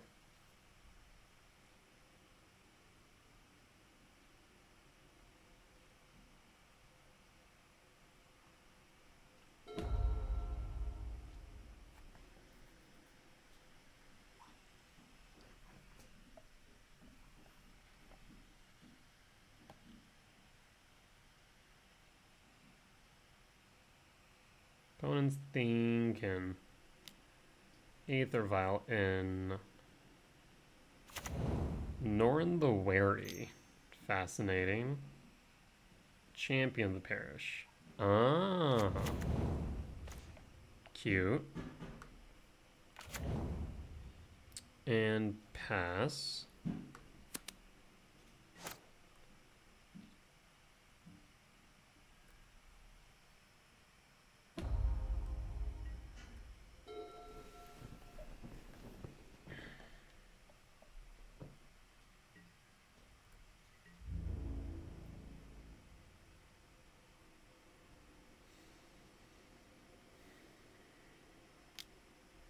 In response, I'm gonna go, oh, well, definitely in response. I'm actually going to go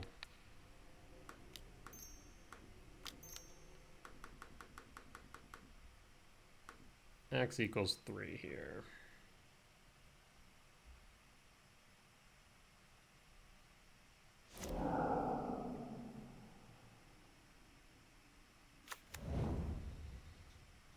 Karn the Great Creator. So let's go bottom, top, top.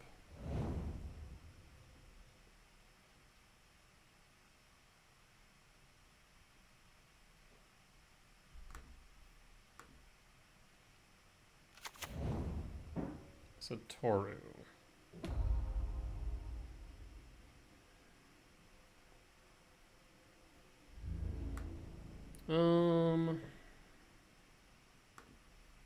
Yes, that's fine. I'll take the 3. We'll draw a card of Satoru. So this is now 4 sea humans.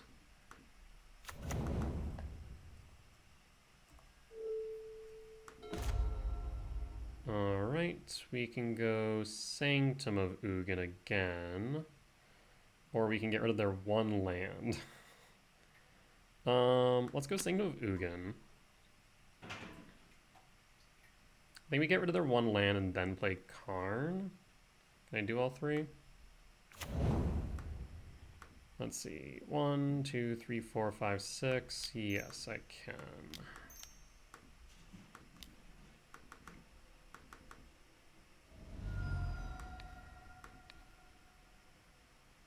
Norn the Wary.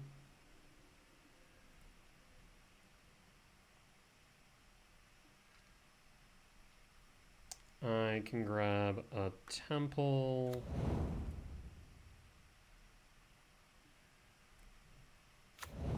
Maybe hold off on the Karn, instead just get rid of Satoru here. X equals 2.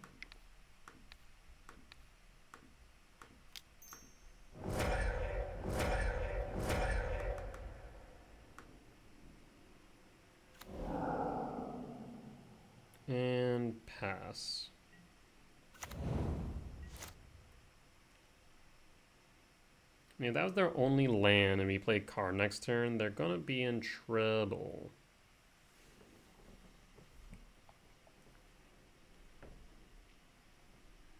You tick up on the vial.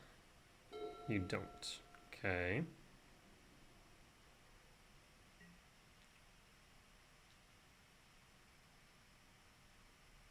Again, not too worried about the damage from champion here. I can just exile you next turn, so I'll take it.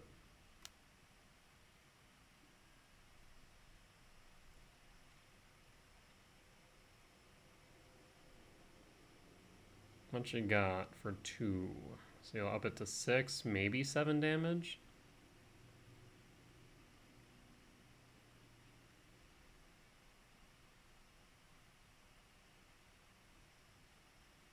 Maybe the Mariner would be the most unfortunate thing, is because then I wouldn't be able to exile the champion. At least not easily.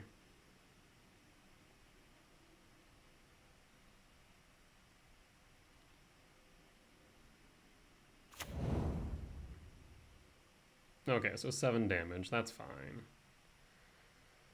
Not too concerned about that.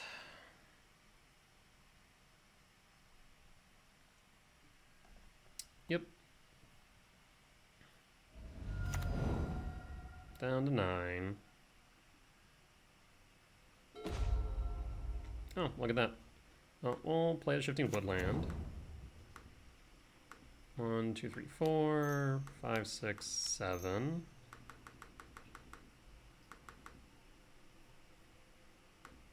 Target champion.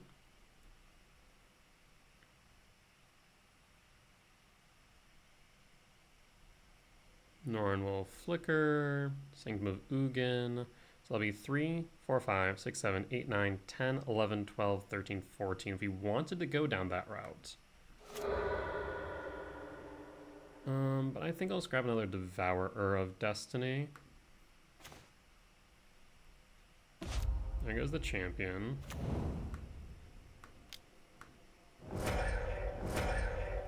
And say bye to Aether Vial. 1, 2, 3, 4, 5, 6. And just for good measure, let's grab a local metal coating.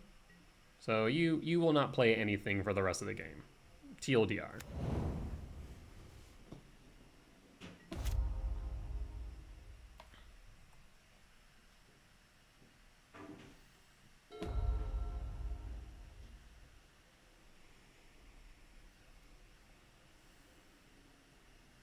Can't activate Aether Vial. We have blockers for days. Solitude. Yeah, you got Solitude. You want to get rid of Devourer?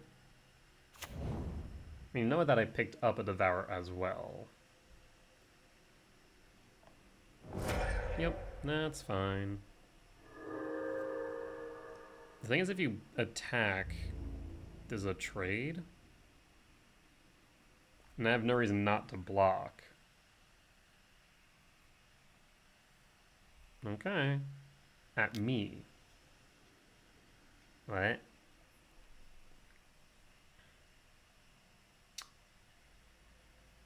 I'm confused. Why attack me?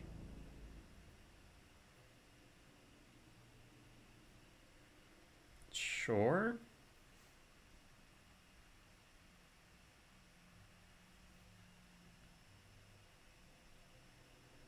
Do you think that you could activate Aether Vial?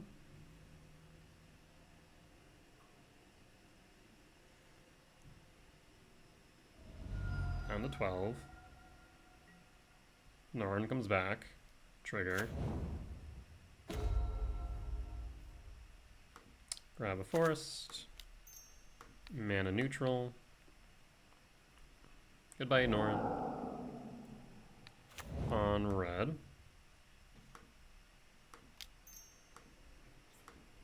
Six, 7.